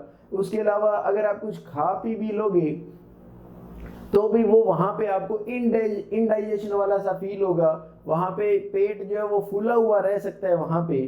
ठीक है। उसके अलावा पेन के कारण जो है वेट लॉस भी आपको वहां पे दिखने को मिलेगा। अगर वो लंबे समय से है और काफी ज्यादा वहां पे जो है वो अल्सर बढ़ा है और वो ब्लीड ज्यादा कर रहे हैं, तो ज्यादा ब्लीडिंग के लॉस के कारण आपको वहां पे क्या देखने को मिल सकता है, एनीमिया देखने को मिल सकता है कि एनीमिया हो गया पेशेंट के अंदर। अगर वो पेशेंट में बहुत ज्यादा और लंबे समय तक अगर वहां पे ब्लीडिंग हो रही है तो वहां पे हमें ब्लीडिंग देखने को मिल सकती है। इसके अलावा वो कहता है कि ये भी तो हो सकता है कि जो स्टूल है वो वोमिटिंग में ना आके कहाँ पे आ गया, वो स्टूल के अंदर ब्लड चला गया, जिसको हम बोलते हैं फिकल ओकल्ट ब्लड, कि जो फिकल मटेरियल है उसके अंदर जो है ब्लड मिक्स होके आ रहा है, जिसको हम मेलिना बोल देते हैं। तो हमें वहां पे स्टूल के अंदर भी ब्लड वहां पे देखने को मिल सकता है। ठीक है, तो ये सब जो क्लिनिकल मैनिफेस्टेशन है जिसके ऊपर वो क्वेश्चन पूछता है आपसे, तो नॉर्मल अगर हम बात करें यहाँ पे कि क्लिनिकल मैनिफेस्टेशन में हमें पहले सबसे पहले क्या चीजें देखने को मिल सकता है, तो हम बोल सकते हैं कि हम पेशेंट में एनोरेक्सिया देखने को मिलेगा। खाना जो है वो उसे अच्छा नहीं लगेगा और वो खाने को अवॉइड करेगा कि अगर मैं खाना खाऊंगा तो मेरे को पेन होगा, तो वो वहाँ पे खाने को अवॉइड करने लग जाता है, खाना नहीं खाता है, खाने का उसका मन नहीं है, तो उसको हम बोल देते हैं एनोरेक्सिया। अगर वो खाना खा लेता है तो भी उसको उबाक टाइप नोजिएटेड वो हो जाता है, उसे नोजिया वहाँ पे आना स्टार्ट हो जाता है। और वो नोजिया हो सकता है जब एंड किसके अंदर हो, जब तक वोमिटिंग ना आए तब तक वो नोजिएटेड फील करता रहेगा, तो वहाँ पे नोजिया, वोमिटिंग, एनोरेक्सिया वहाँ पे देखने को मिल सकता है। अब वो कहता है कि वो खाना ही नहीं खा रहा है और जो कुछ खा रहा है वो वापस वोमिटिंग कर रहा है, तो उन पेशेंटों के अंदर वहां पे आपको फ्लूइड एंड इलेक्ट्रोलाइट इम्बैलेंस देखने को मिल सकता है। फ्लूइड एंड इलेक्ट्रोलाइट जो इम्बैलेंस है वो देखने को मिल सकता है और उसकी वजह से आपको वेट लॉस भी देखने को मिल सकता है। अगर खाना वगैरह आप नहीं खा रहे हो और जो कुछ भी खा रहे हो वो वापस बाहर आ रहा है, तो आपको वेट लॉस भी देखने को मिल सकता है, फ्लूइड एंड इलेक्ट्रोलाइट इम्बैलेंस भी आपको देखने को मिल सकता है। इसके अलावा पेन होगा, पेन को हम थोड़ा सा बाद में बात करेंगे क्योंकि उसके ऊपर क्वेश्चन आते हैं, तो हम उसको थोड़ा सा एक्सप्लेन करने की कोशिश करेंगे। उसके अलावा अगर हम वहाँ पे देखें कि पेन के अलावा वहाँ पे हम और देखें, तो हमें वहाँ पे अगर बोले तो ब्लड जो है वो वोमिटिंग के अंदर आ सकता है, जिसको हम हीमेटिमेसिस बोलते हैं। क्या बोल देते हैं? हीमेटिमेसिस। हीमेटिमेसिस जो वोमिटिंग के अंदर ब्लड आ रहा है, तो हीमेटिमेसिस आपको देखने को मिल सकता है। अगर स्टूल के अंदर ब्लड आ रहा है तो मेलिना उसको हम बोलते हैं। और अगर ये लंबे समय तक हीमेटिमेसिस या मेलिना चलता रहा तो वहाँ पे पेशेंट के अंदर एनीमिया हो सकता है। क्या हो सकता है? एनीमिया पेशेंट के अंदर देखने को मिल सकता है। इसके अलावा वो कहता है कि जब पेशेंट के अंदर खाली पेट है और वहाँ पे HCl का सिक्रेशन होता है, आपको पता है HCl का सिक्रेशन जो है वो 3 फेज के अंदर वहाँ पे होता है। जो गैस्ट्रिक जूस का सिक्रेशन है वो पहला तो सिफेलिक फेज होता है, दूसरा गैस्ट्रिक फेज, तीसरा इंटेस्टिनल फेज। तो हम बोल सकते हैं कि अगर खाना आप देख भी रहे हो, खाने की मन के अंदर भी कर रहे हो या आप खाने को मुंह के अंदर भी रख रहे हो, तो HCl का सिक्रेशन वहाँ पे होगा। तो वो कहता है कि वहाँ पे आपको क्या देखने को मिल सकता है? सीने के अंदर जलन, वहाँ पे HCl जब सिक्रीट होगा तो वो जलन कोज करेगा, जिसको आप बर्निंग सेंसेशन बोल सकते हो। कहाँ पे देखने को मिलेगा? तो हम बोलते हैं कि हमें जो है अपर एब्डोमेन के अंदर या थोरेसिक कैविटी के अंदर वहाँ पे जलन महसूस होगी, तो हम बोल सकते हैं कि वहाँ पे हमें जलन देखने को, बर्निंग सेंसेशन देखने को मिलेगा। उसको हम नाम देते हैं पायरोसिस। क्या नाम देते हैं? पायरोसिस। तो हमें वहाँ पे जलन या पायरोसिस जो है वो वहाँ पे देखने को मिल सकता है। पायरोसिस, एनीमिया, हीमेटिमेसिस, मेलिना, जो वेट लॉस है, फ्लूइड इलेक्ट्रोलाइट इम्बैलेंस है, एनोरेक्सिया है, नोजिया है, वोमिटिंग है। इसके अलावा जो खट्टी डकारे टाइप है, या आप उसको बोल सकते हो कि कोई मतलब जो बेड मतलब एक ऑर्डर वहाँ पे आपको टेस्ट वहाँ पे आएगा कि कुछ खट्टी खट्टी फ्लूइड जो है वो वहाँ पे मेरे मुंह के अंदर, जिस तरह वो पेशेंट बताएगा कि मेरे मुंह के अंदर खट्टी जो फ्लूइड है उसका जो टेस्ट है वो वहाँ पे आता है, तो उसको हम नाम देते हैं वाटर ब्रश। वाटर ब्रश, ठीक है, ये हमें वहाँ पे देखने को मिलेगा। वाटर ब्रश मीन्स एक तो खट्टा खट्टा मुंह जो है वो उसके अंदर खट्टा खट्टा टेस्ट रहेगा, या खट्टा फ्लूइड जो है वो मुंह के अंदर ऐसे लगेगा कि पेट से कोई खट्टी चीजें या खट्टा फ्लूइड जो है, पानी जो है वो मुंह के अंदर आ रहा है। Water brush. ठीक है, ये मतलब इरिटेट करने वाला सा जो टेस्ट रहेगा, पेशेंट परेशान रहेगा कि यार सारे दिन खट्टा खट्टा सा मुंह रहता है। इसके अलावा जो सलाइवा है वो ज़्यादा आएगा, हाइपर सलाइवेशन वहाँ पे देखने को मिलेगा। इसके अलावा इनडाइजेशन वहाँ पे देखने को मिलेगा, दिख रहा है आपको इनडाइजेशन, खाना जो है वो पचेगा नहीं वहाँ पे। इनडाइजेशन को हम डिस्पेप्सिया बोल देते हैं, तो वो आपको वहाँ पे डिस्पेप्सिया भी देखने को मिल सकता है, डिस्पेप्सिया। ठीक है, इसके अलावा जो आफरा टाइप है वो रहेगा, क्योंकि इनडाइजेशन है या डिस्पेप्सिया जिसको बोला है, तो उसमें क्या होता है, पेट जो है वो हार्ड या फूला हुआ रहता है, जिसको आप बोल सकते हो एब्डोमिनल डिस्टेंशन। तो जो एब्डोमिनल है,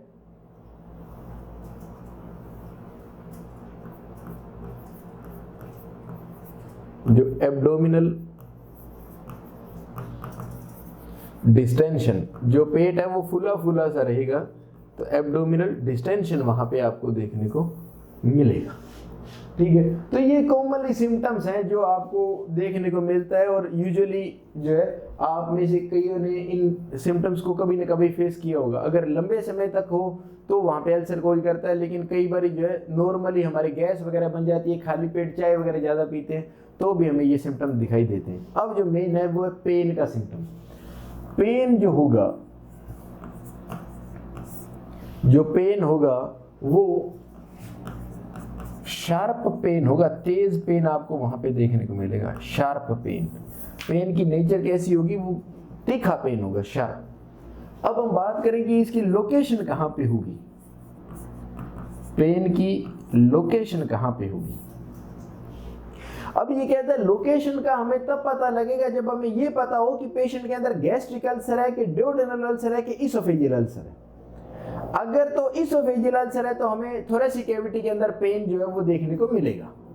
ठीक है, अगर वहां पे गैस्ट्रिक अल्सर है तो हम बोल सकते हैं कि जो हमारा मिड एपिगैस्ट्रिक रीजन है उससे हल्का सा लेफ्ट के अंदर वहां पे पेन होगा।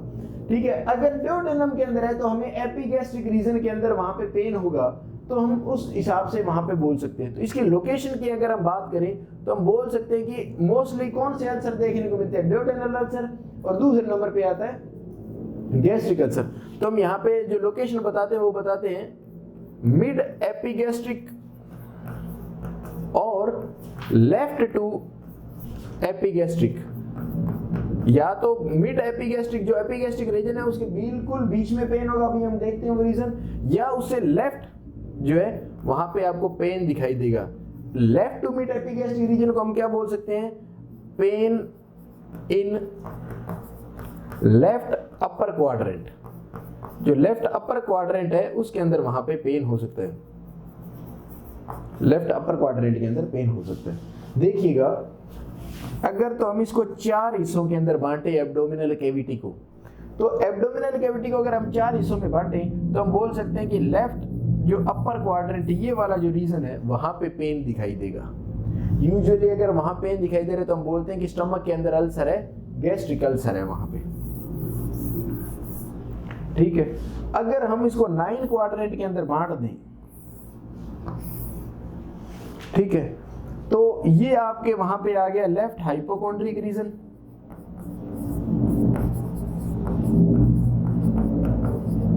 ये आ गया एपिगैस्ट्रिक रीजन, ये अम्लाइकस, ये लंबा रीजन, ये इलियक, ये जो हाइपोगैस्ट्रिक रीजन आ गया। तो इतना हमें नहीं, ये कहता है या तो हमें एपिगैस्ट्रिक रीजन में पेन होगा या लेफ्ट हाइपोकोंड्रिक रीजन के अंदर पेन होगा। अगर तो कहता है ड्यूडेनम के अंदर है तो आपको मिड एपिगैस्ट्रिक यहाँ पे पेन जो है वो दिखाई देगा। ठीक है, अगर वहां पे स्टमक के अंदर है तो लेफ्ट टू मिड, जो मिड या लेफ्ट टू एपिगैस्ट्रिक रीजन, तो जो एपिगैस्ट्रिक रीजन है उससे लेफ्ट में कौन सा आ गया, लेफ्ट हाइपोकोंड्रिक रीजन, या इसको हम बोल सकते हैं लेफ्ट अपर क्वाड्रेंट, एक ही बात है। तो पेन आपको या तो मिड एपिगैस्ट्रिक रीजन में या एपिगैस्ट्रिक रीजन से लेफ्ट के अंदर आपको पेन वहां पे दिखाई देगा। अगर मिड एपिगैस्ट्रिक है तो आप बोल सकते हैं ड्यूडेनल अल्सर हो सकता है, और अगर मिड एपिगैस्ट्रिक से लेफ्ट में है तो स्टमक के अंदर वहां पे या गैस्ट्रिक अल्सर वहां पे हो सकता है। तो एक तो आपको लोकेशन पता लगी कि यहाँ पे पेन की लोकेशन जो है वो पेन किस लोकेशन पे हो रहा है, तो मतलब कौन सा ऑर्गन वहां पे अफेक्ट हो रहा है उस पर डिपेंड करता है। अगर तो वहां पे मिड एपिगैस्ट्रिक के अंदर है तो आप वहां पे बोल सकते हो कि वो डुओडेनल अल्सर हो सकता है, आपके एक गैस बन सकता है। अगर लेफ्ट साइड को इन्वॉल्व कर रहा है तो ऑफ कोर्स स्टमक के अंदर वो अल्सर जो है वो वहां पे अपनी लोकेशन रख रहा है। अगर जो स्टमक के अंदर या डुओडेनम में ना होके जो लोअर पोर्शन ऑफ इसोफेगस है वहां पे है तो आप बोल सकते हो कि चेस्ट के अंदर पेन हो रहा है, तो chest tightness, chest burning sensation वहां पे आपको शो होगा, तो ये चीज वहां पे आपको देखने को मिलेगी। अब ये कहता है कि ये जो पेन है ये पेन कब तो बढ़ता है, उसको इंग्लिश में एग्रीवेट बोल देते हैं, कब तो वो पेन बढ़ेगा, एग्रीवेट होगा, या उसको आप क्या बोल सकते हो इंटेंस, कब वो तेज हो जाएगा, एग्रीवेट होना, या आप उसको बोल सकते हो इंटेंस होना, कब तो पेन इंटेंस होगा, कब तो पेन रिलीव होगा, कब तो पेन रिलीव होगा, कब पेन जो है वो इंटेंस हो जाएगा। तो हम पहले बात करें गैस्ट्रिक अल्सर की। किसकी बात करें? गैस्ट्रिक अल्सर की, कि अगर जो पेन है वो स्टमक के अंदर हो रहा है, स्टमक के अंदर अल्सर है तो उसको हमने गैस्ट्रिक अल्सर बोल दिया। अगर गैस्ट्रिक अल्सर है तो वहां पे पेन कब होगा, पेन ज्यादा कब होगा और पेन रिलीव कब होगा, हम ये चीज वहां पे बोल सकते हैं। तो अब देखिएगा कि गैस्ट्रिक अल्सर है तो गैस्ट्रिक अल्सर के अंदर पेन मतलब स्टमक के अंदर, तो स्टमक के अंदर यूजुअली जो खाली पेट भी आप रहो तो भी आपके अंदर गैस्ट्रिक जूस का कुछ ना कुछ सिक्रेशन सिफेलिक फेज के द्वारा 100-200 ml के करीब होता रहता है। यूजुअली 800 से 1000 ml के करीब एक दिन में होता है, लेकिन जो मेन गैस्ट्रिक जूस का सिक्रेशन तब होता है जब खाना कहाँ हो, जब खाना स्टमक के अंदर हो। लेकिन अगर खाना स्टमक में नहीं भी है, अगर आप खाना आपके सामने पड़ा है, आप सोच रहे हो, या नर्वस सिस्टम के द्वारा हल्का सा जो वहां पे 100 से 150 ml या 200 ml तक गैस्ट्रिक जूस सिक्रेट होता रहता है। तो अगर आप खाली पेट भी हो तो भी आपके अंदर जो है वहां पे पेन जो है गैस्ट्रिक अल्सर के अंदर हल्का हल्का पेन होता रहेगा। ठीक है, ये आप समझ गए क्यों? क्योंकि सिफेलिक फेज नर्वस सिस्टम जो वेगस नर्व है वो कंटिन्यूअसली जो है कुछ अमाउंट के अंदर वहां पे गैस्ट्रिक जूस का सिक्रेशन करती रहती है, तो आपको पूरे दिन वहां पे पेन दिखाई देगा, जो पेन आपको दिखाई देगा। लेकिन वो पेन आपको बहुत ज्यादा कब दिखाई देगा? वो ज्यादा तब दिखाई देगा जब खाना फूड जो है वो स्टमक के अंदर आ जाएगा। क्यों? आपको पता है मेन जो गैस्ट्रिक फेज है जहां पे गैस्ट्रिक जूस 600 से 800 ml जो है वो सिक्रीट होता है गैस्ट्रिक जूस, जब खाना कहाँ आ जाता है? स्टमक के अंदर, या आप बोल सकते हो कि जो खाना है वो गैस्ट्रिक फेज के अंदर आ जाता है, मतलब खाना स्टमक में आ जाएगा तो 600 से 800 ml जो है वो गैस्ट्रिक जूस सिक्रीट होता है। तो बहुत ज्यादा गैस्ट्रिक जूस सिक्रीट होगा तो उसमें बहुत ज्यादा एसिड होगा, तो पेन जो है वो बहुत ज्यादा वहां पे सिक्रीट होगा। एक बात। दूसरी बात, जब खाना स्टमक में आएगा तो दोनों स्फिंक्टर बंद हो जाएंगे। इसोफेजियल स्फिंक्टर जो कार्डियक स्फिंक्टर जो लोअर इसोफेजियल स्फिंक्टर है वो भी बंद हो जाएगा और पाइलोरिक स्फिंक्टर वो भी बंद हो जाएगा। तो उस वजह से अब जो गैस्ट्रिक जूस है वो बाहर तो निकल नहीं पा रहा है, स्टमक के अंदर ही है, तो इंटेंस हो जाएगा, पेन जो है वो बहुत ज्यादा हो जाएगा जब पेशेंट खाना खाएगा। बात समझ में आई? हल्का हल्का पेन, कुछ हद तक पेन पूरी दिन रहेगा, लेकिन वो पेन बहुत ज्यादा हो जाएगा जब पेशेंट खाना खाएगा। और वो पेन रिलीव कब होगा? वो पेन रिलीव तब होगा जब जो अंदर गैस्ट्रिक जूस पड़ा है वो बाहर निकल जाए। वो बाहर कब निकलेगा? जब वोमिटिंग होगी। तो जब भी पेशेंट वोमिट कर देगा तब वहां पे क्या हो जाएगा? पेशेंट का पेन रिड्यूस हो जाएगा, पेन अपने आप रिड्यूस हो गया। जो गैस्ट्रिक जूस था वो खाने के साथ बाहर चला गया तो गैस्ट्रिक जूस में गैस्ट्रिक जूस ही नहीं रहा तो HCl भी कम हो गया, तो वहां पे पेन में आपको रिलीफ देखने को मिलेगा। तो अब देखिएगा इन तीनों ही बात का आपके पास जवाब आ गया। अगर पेशेंट के अंदर गैस्ट्रिक अल्सर है तो वहां पे पूरे दिन हल्का हल्का पेन तो चलेगा, वो तो कोई इसमें नहीं है कि वो पेन रिलीव हो जाएगा, नहीं, हल्का पेन रहेगा। लेकिन वो पेन इंटेंस कब होएगा? जब पेशेंट क्या करेगा? ईटिंग करेगा। जब पेशेंट ईटिंग करेगा, खाना खाएगा, तब जो गैस्ट्रिक अल्सर अगर किसी पेशेंट में है तो वो पेन वहां पे क्या होना शुरू हो जाएगा? बहुत ज्यादा इंटेंस होना शुरू हो जाएगा। और वो पेन रिलीव कब होगा? जब हम क्या कर देंगे? वोमिटिंग। तो वोमिटिंग करेंगे तो जो भी कंटेंट आपने खाया है उसके साथ साथ जो गैस्ट्रिक जूस उसको पचाने के लिए आया था वो सारा ये बाहर चला जाएगा, तो वहां पे पेन में रिलीफ देखने को मिलेगा। रिलीफ का मतलब ये हुआ कि कुछ देर के लिए वहां पे सारा गैस्ट्रिक जूस बाहर निकल गया, तो अब वहां पे उस अल्सर के ऊपर लगने के लिए कोई भी HCl वहां पे नहीं है, कोई भी HCl वहां पे नहीं है। तो वहां पे आपको पता लग गया कि अब वहां पे जलन नहीं होगा, पेन वहां पे नहीं होगा। तो इसलिए हम बोलते हैं कि पेन रिलीव हो जाता है जब पेशेंट क्या करता है, वोमिटिंग करता है। और जब वो ईटिंग करता है तो पेन जो है वो वहां पे इंटेंस हो जाता है या एग्रीगेट हो जाता है, प्रोवोक हो जाता है, पेन बढ़ जाता है। सीवियरनेस, इंटेंसिटी या पेन की जो मतलब स्ट्रेंथ है या पेन की जो ताकत है, पावर है, वो बढ़ जाती है जब पेशेंट खाना खाता है। आपको पता लगे कैसे? क्योंकि जब पेशेंट का खाना स्टमक के अंदर जाएगा तो सबसे ज्यादा गैस्ट्रिक जूस रिलीज उसी टाइम में होता है जब गैस्ट्रिक फेज में, ठीक है। और पूरे दिन उसके अंदर पेन रहेगा क्योंकि सिफेलिक फेज के कारण 100 से 200 ml पूरे दिन में जो उसके अंदर गैस्ट्रिक जूस है वो रिलीज होता रहेगा। तो पेन उसके अंदर हल्का हल्का चलता रहेगा, लेकिन वो बहुत ज्यादा हो जाएगा जब पेशेंट खाना खाएगा और रिलीव हो जाएगा जब पेशेंट वोमिटिंग कर देगा। ये रिलीव ऐसा नहीं है कि पूरे दिन रिलीव हो जाएगा, ये आधे घंटे तक रिलीव हो जाएगा। अब ये कहता है, एक क्वेश्चन और आता है कि ये जो पेन है ये ईटिंग के साथ इंटेंस हो रहा है, ये पेन इंटेंस खाना खाने के कब तक होगा, कब ये सबसे ज्यादा पेन आपको देखने को मिलेगा?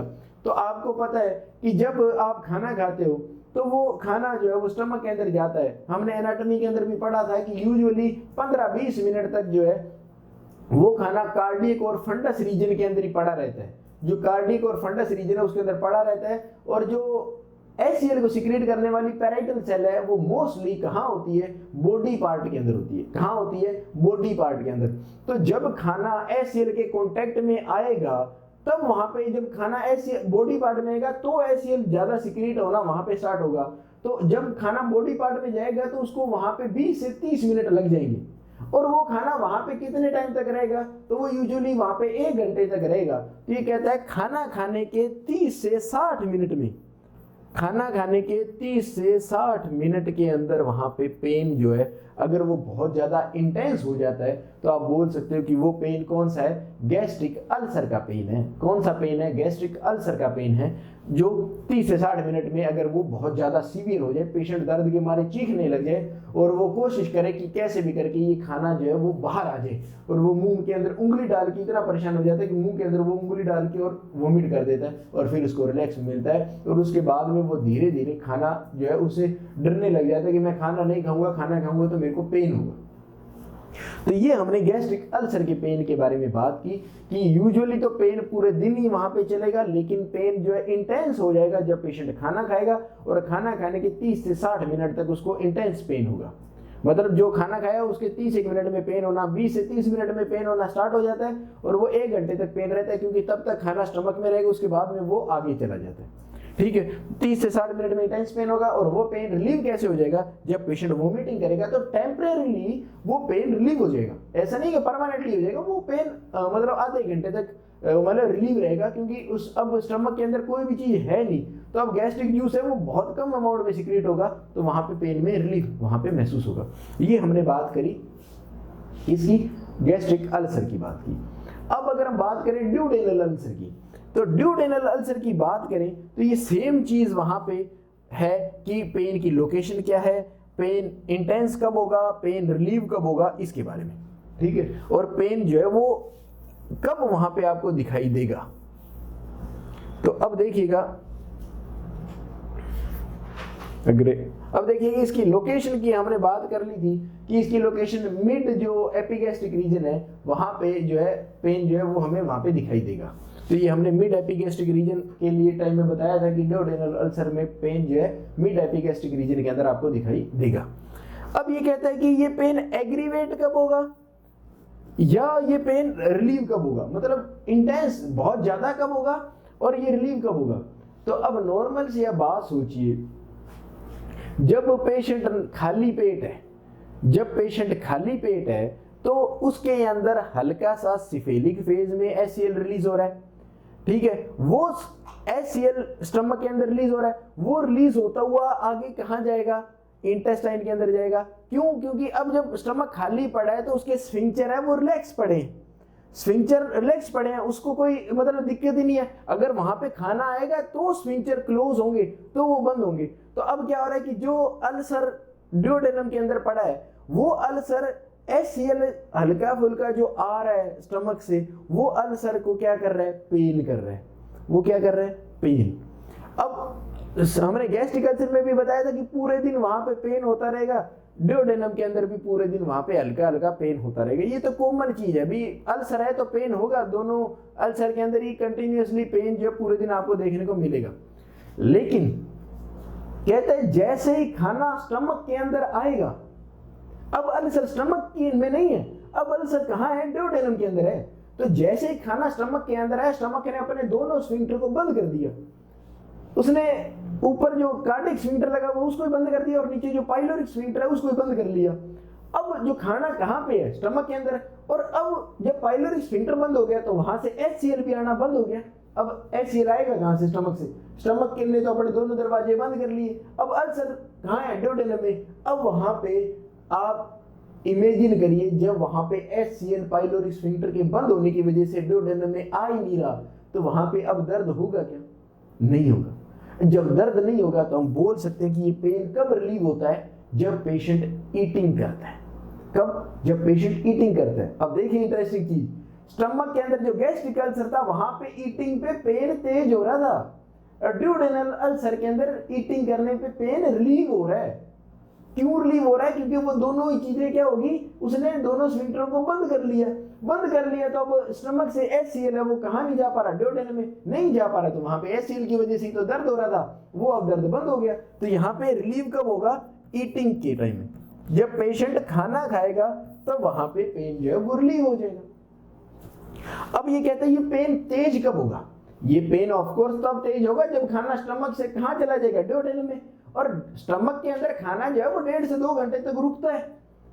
खाना जो स्टमक में 1.5 से 2 घंटे रुकता है वो तो डिपेंड करता है वो डाइट कौन सी ले रहा है। अगर कार्बोहाइड्रेट ले रहा है जल्दी खाली होगा, अगर प्रोटीन ले रहा है तो उससे लेट, और अगर फैट ले रहा है तो उससे लेट खाली होगा।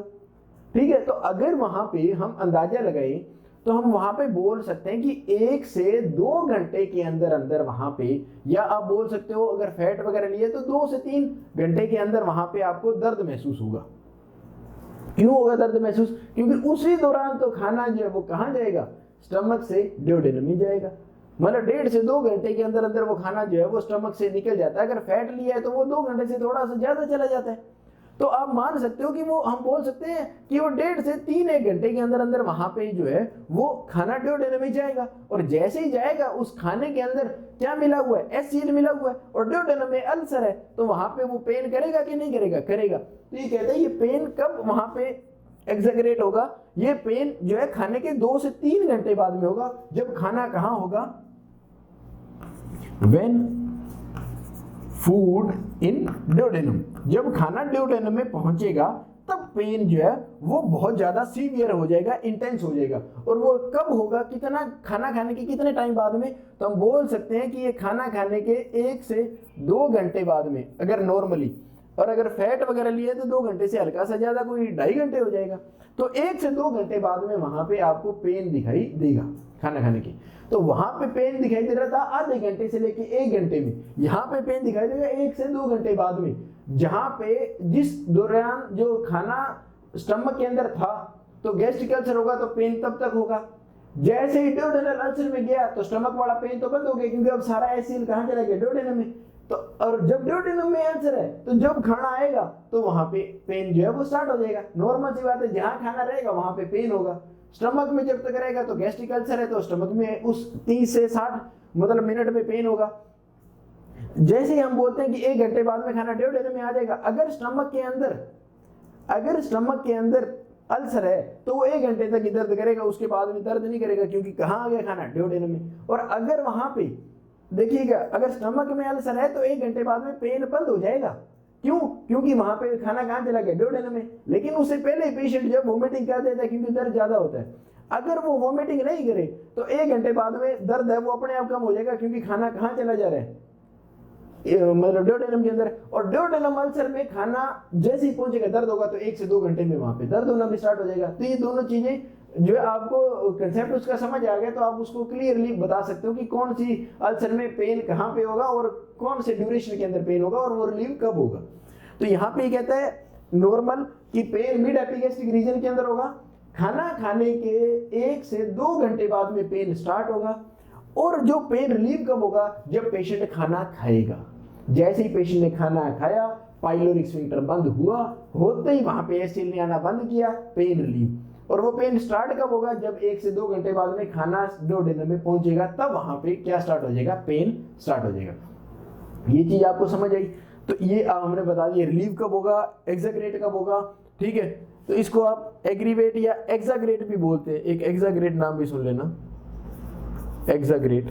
इसका मतलब भी होता है कि बढ़ जाना। ये मैं इसलिए बता रहा हूँ क्योंकि एग्जाम में एक्साग्रेट वर्ड से पूछ ले आपसे, इंटेंस पूछ ले, एग्रीगेट पूछ ले, तो एग्रीगेट पूछ ले तो आप वहां पे बता सकते हो कि हाँ जो है पेन इस टर्म का ये मतलब होता है। तो एक्साग्रेट के नाम से भी वो पूछ लिया जाता है, तो आप बता सकते हो, ठीक है। तो ये हमने यहाँ पे बताया। अब हम इन दोनों में डिफरेंस देखना चाहें, या हम ये देखना चाहें कि जब पेशेंट वोमिटिंग करेगा, जब पेशेंट वोमिटिंग करेगा, इसका मतलब पेन कहाँ हो रहा है? गैस्ट्रिक अल्सर का पेन है, स्टमक के अंदर पेन हो रहा है, पेशेंट वोमिटिंग करेगा। तो वोमिटिंग में अगर वहां पे ब्लीडिंग हुई है, अल्सर ने ब्लीड कर दिया वहां पे, तो वो जब वोमिट करेगा तो ब्लड आएगा, उसको हमने हिमेटिमेसिस बोल दिया।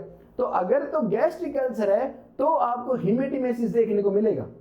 अगर वहां पे ड्यूडेनल अल्सर है, अब खाना ड्यूडेनम में चला गया, अब वहां से वोमिटिंग की चांस तो बहुत कम है। अगर वहां पे ब्लीड हो रहा है तो ऑफ कोर्स वो ब्लड कहाँ आएगा? स्टूल के रास्ते से आएगा। तो वहां पे आपको क्या देखने को मिलेगा? मेलिना देखने को मिलेगा। तो मेलिना का मतलब होता है ब्लड इन द स्टूल, और वो ब्लड फ्रेश ब्लड नहीं होगा, वो डार्क या ओल्ड ब्लड होगा। तो जब स्टूल के अंदर ओल्ड या डार्क ब्लड आए तो उसको मेलिना बोल देते हैं। अब आपके मन में आ गया अगर फ्रेश आ जाए तो उसको क्या बोलेंगे? तो उसको हिमेटोचीजिया बोल देते हैं। वो हम आगे जो बात करेंगे हेमरोइड्स वगैरह के अंदर, या जो अल्सरेटिव कोलाइटिस है वहां पे हम बात करेंगे कि वहां पे हिमेटोचीजिया देखने को मिलता है। अगर अपर जीआई के अंदर जो ड्यूडेनम है वहां पे अगर ब्लीड हो रहा है तो वहां पे आपको जो है मेलिना या ओल्ड ब्लड या डार्क ब्लड देखने को मिलेगा। इसी वजह से क्वेश्चन आता है, अगर किसी पेशेंट के अंदर अपर जीआई ब्लीडिंग हो रही है तो वहां पे पेशेंट का स्टूल का कलर कैसा होगा? तो डार्क टेरी स्टूल आपको देखने को मिलेगा। ये एक बहुत बारी क्वेश्चन आता है। ये डार्क कलर क्यों दिखाई देता है? आयरन, जो ब्लड के अंदर जो हीमोग्लोबिन है वो टूटता है तो आयरन होता है, आयरन ब्लैक कलर प्रोवाइड कर देता है स्टूल को, इसलिए वहां पे डार्क टेरी कलर का वहां पे या डार्क कलर का स्टूल आपको देखने को मिलेगा। जो भी वर्ड वहां पे है आपके दिमाग में आना चाहिए कि हाँ ये ब्लीडिंग को शो करता है। तो जब भी ड्यूडेनल अल्सर में ब्लीड होगा तो वो ब्लड कहाँ आएगा? स्टूल में, जिसको डार्क ब्लड होगा या ओल्ड ब्लड होगा, जिसको हमने मेलिना नाम दिया, ठीक है। अब अगर हम इसको टेबल बना के अलग अलग करके देखें तो हम देख सकते हैं,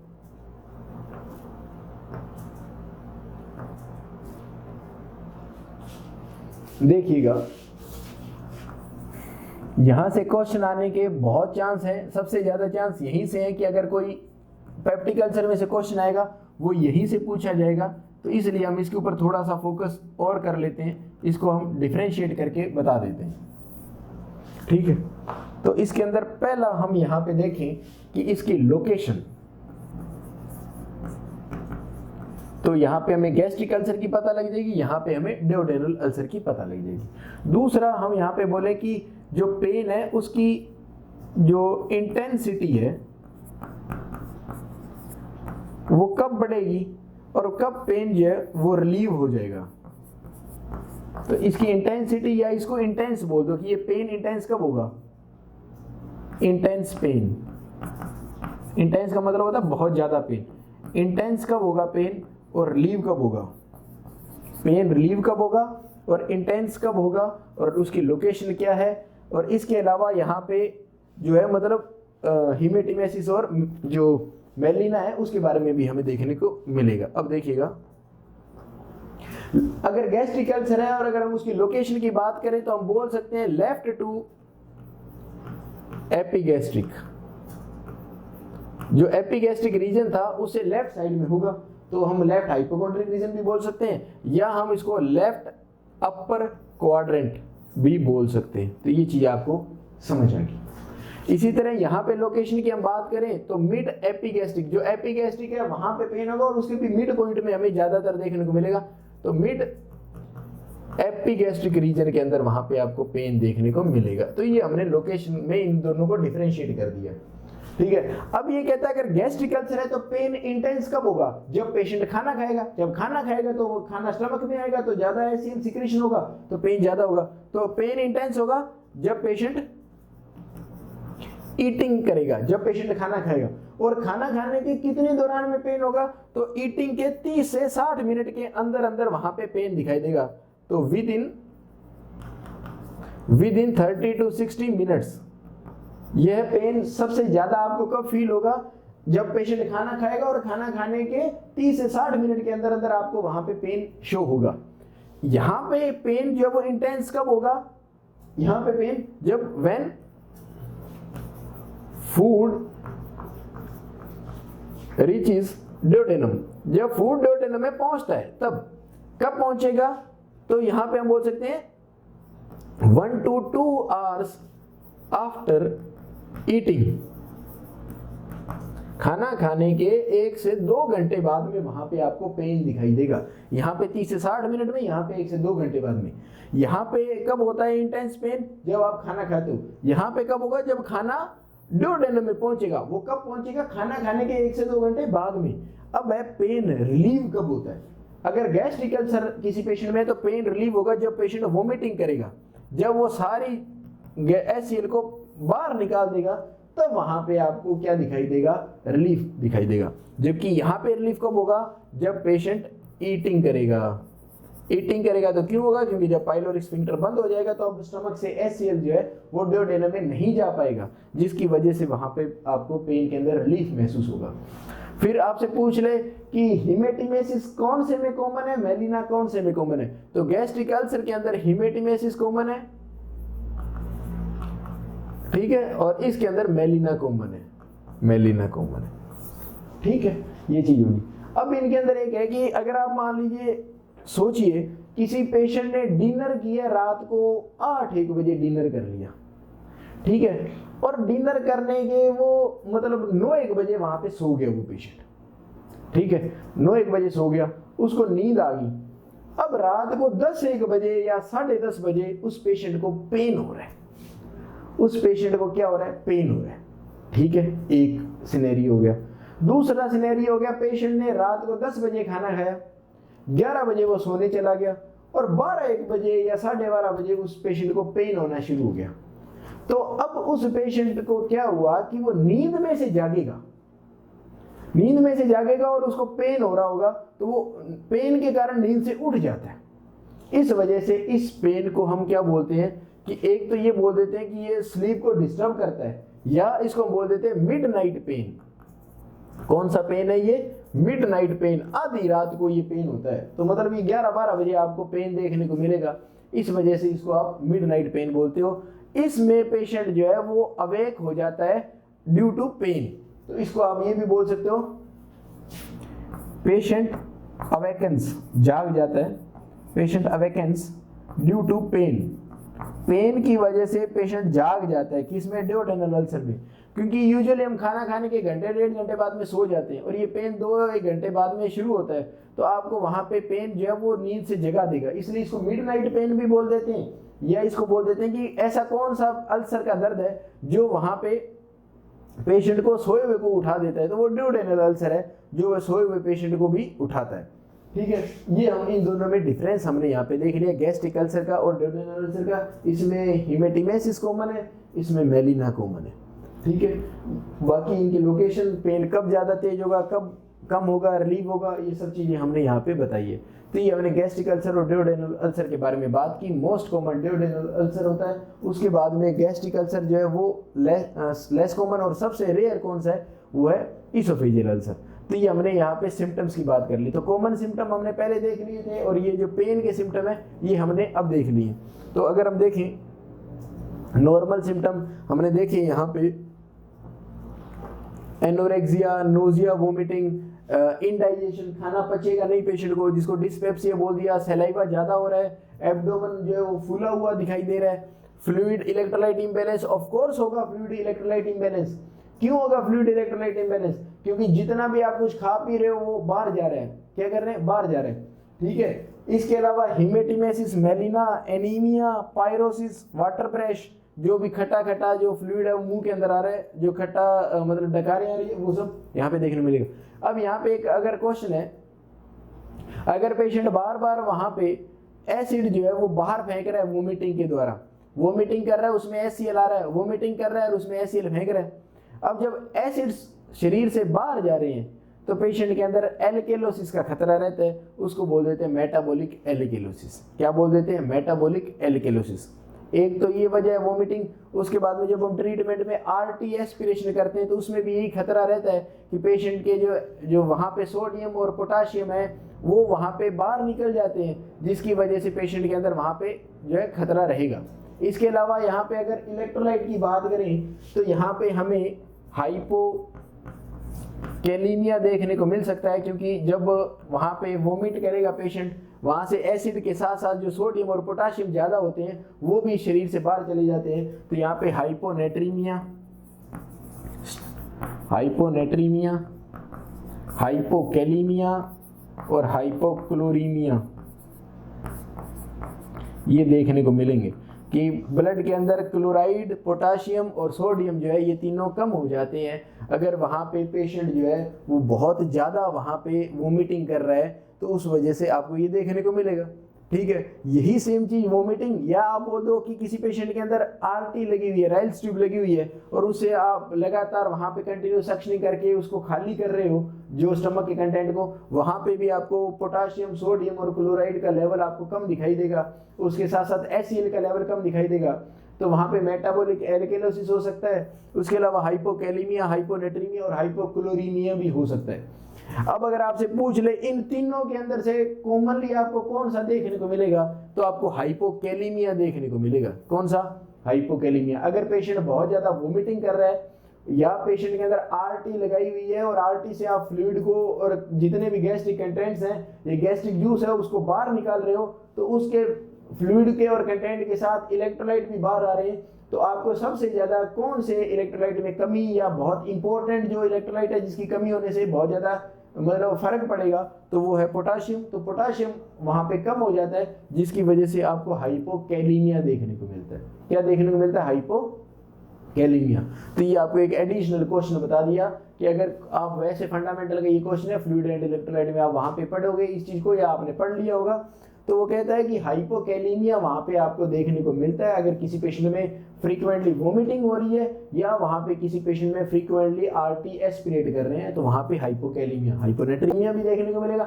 लेकिन हम मोस्टली इंपॉर्टेंट, मोस्ट सिग्निफिकेंट किसको मानते हैं? पोटाशियम को, इसलिए हम मेनली जिक्र करते हैं हाइपोकैलीमिया का। अगर एग्जाम में इनमें से तीनों के ऑप्शन हो तो और उसने पूछा जाए कि मोस्टली कौन सा होगा वहां पे, तो आपने बताना हाइपोकैलीमिया। कौन सा बताना? हाइपोकैलीमिया। ये चीज आपने वहां पे ध्यान रखनी है। अब आ गया यहाँ पे इसका डायग्नोसिस, कि आप इसका डायग्नोसिस कैसे करोगे, कि आप किसी के अंदर पेप्टिक अल्सर हो गया, उसका डायग्नोसिस आपने करना है। तो अगर आप देखो वहां पे डायग्नोस्टिक इवैल्यूएशन, आप वहां पे डायग्नोस्टिक इवैल्यूएशन क्या कर सकते हो?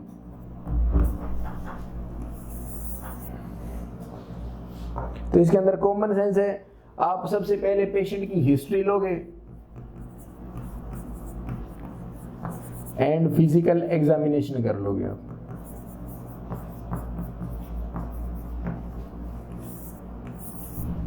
History, physical examination.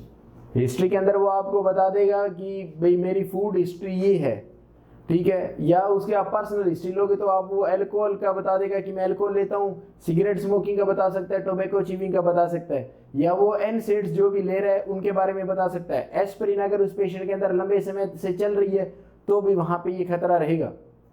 इसके अलावा और वहां पे वो आपको बता सकता है कि वहां पे वो अगर बहुत ज्यादा स्पाइसी डाइट ले रहा है, कॉफी ज्यादा पी रहा है, चाय ज्यादा पी रहा है, चॉकलेट ज्यादा ले रहा है, जो भी हमने रिस्क फैक्टर देखे थे वो हमें हिस्ट्री से पता लग सकते हैं, ये हमने लगाने हैं पता, ताकि हमें ये पता लगे कि पेशेंट के अंदर पेप्टिक अल्सर तो नहीं है।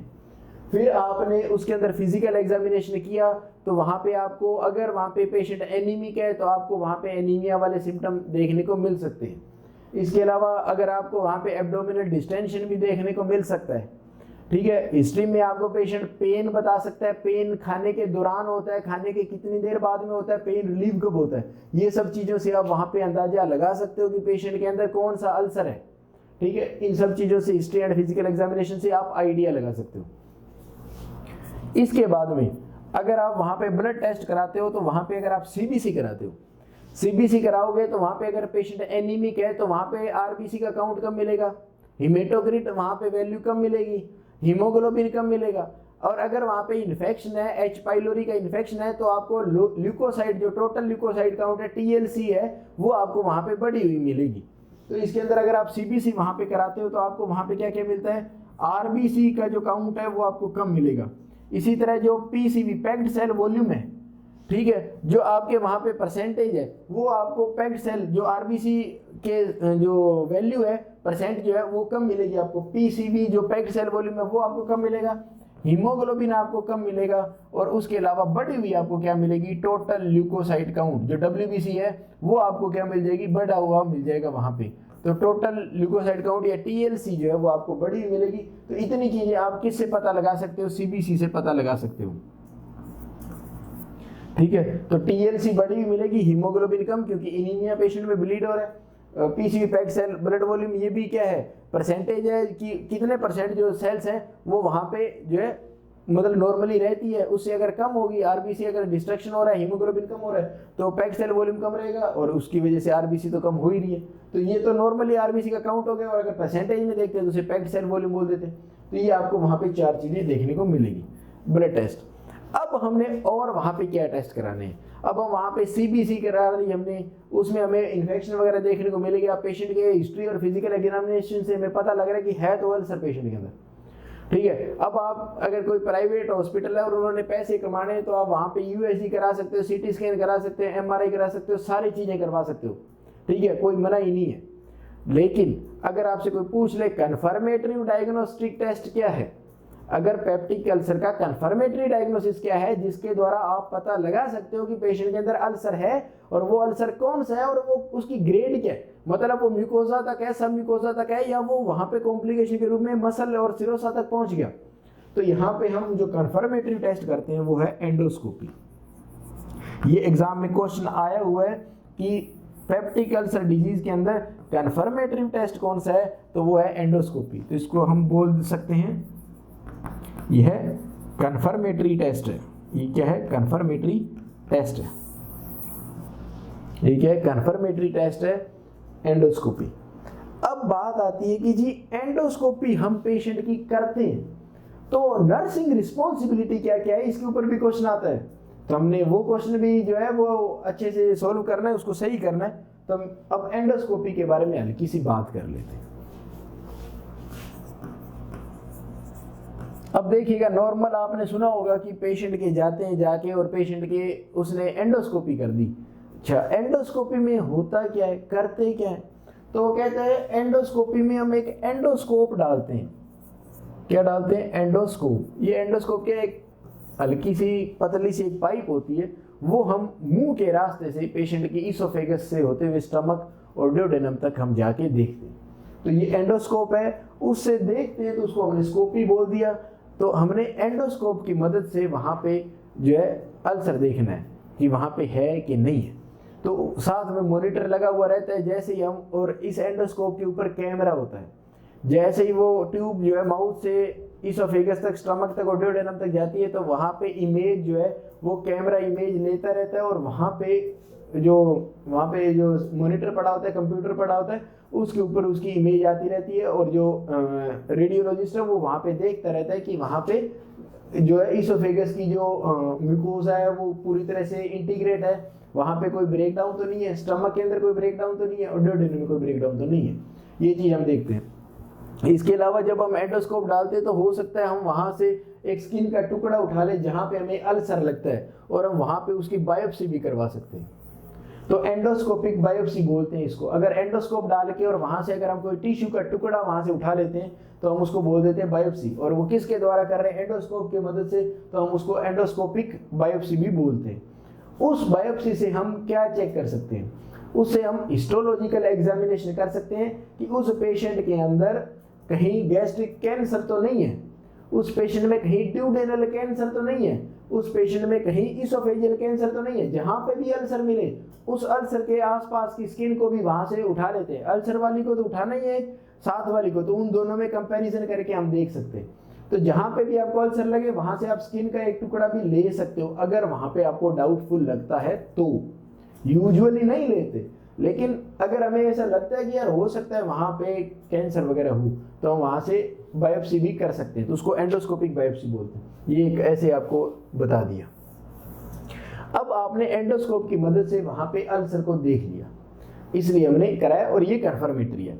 अब अगर एंडोस्कोपी चल रही है तो आपका वहां पे नर्सिंग रिस्पॉन्सिबिलिटी क्या क्या है?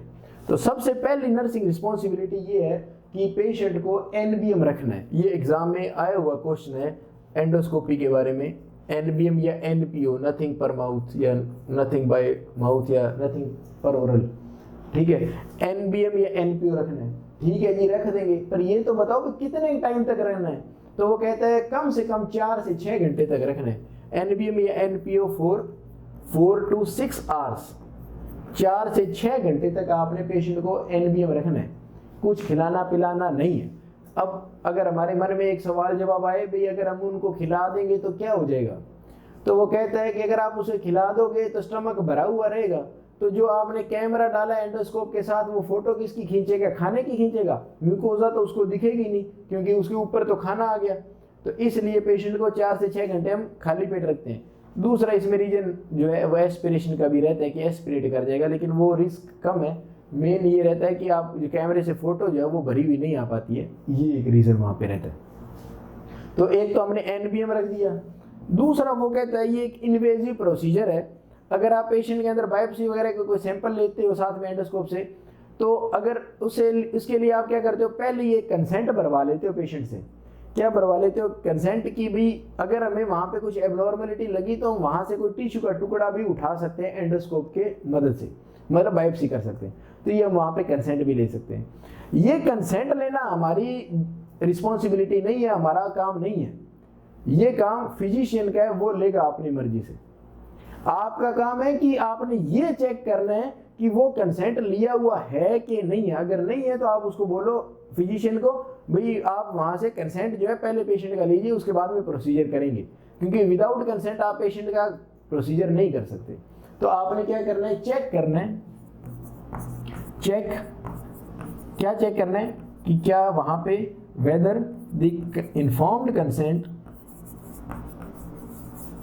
कंसेंट हैज बीन टेकन, क्या वहां पे कंसेंट ले लिया गया है?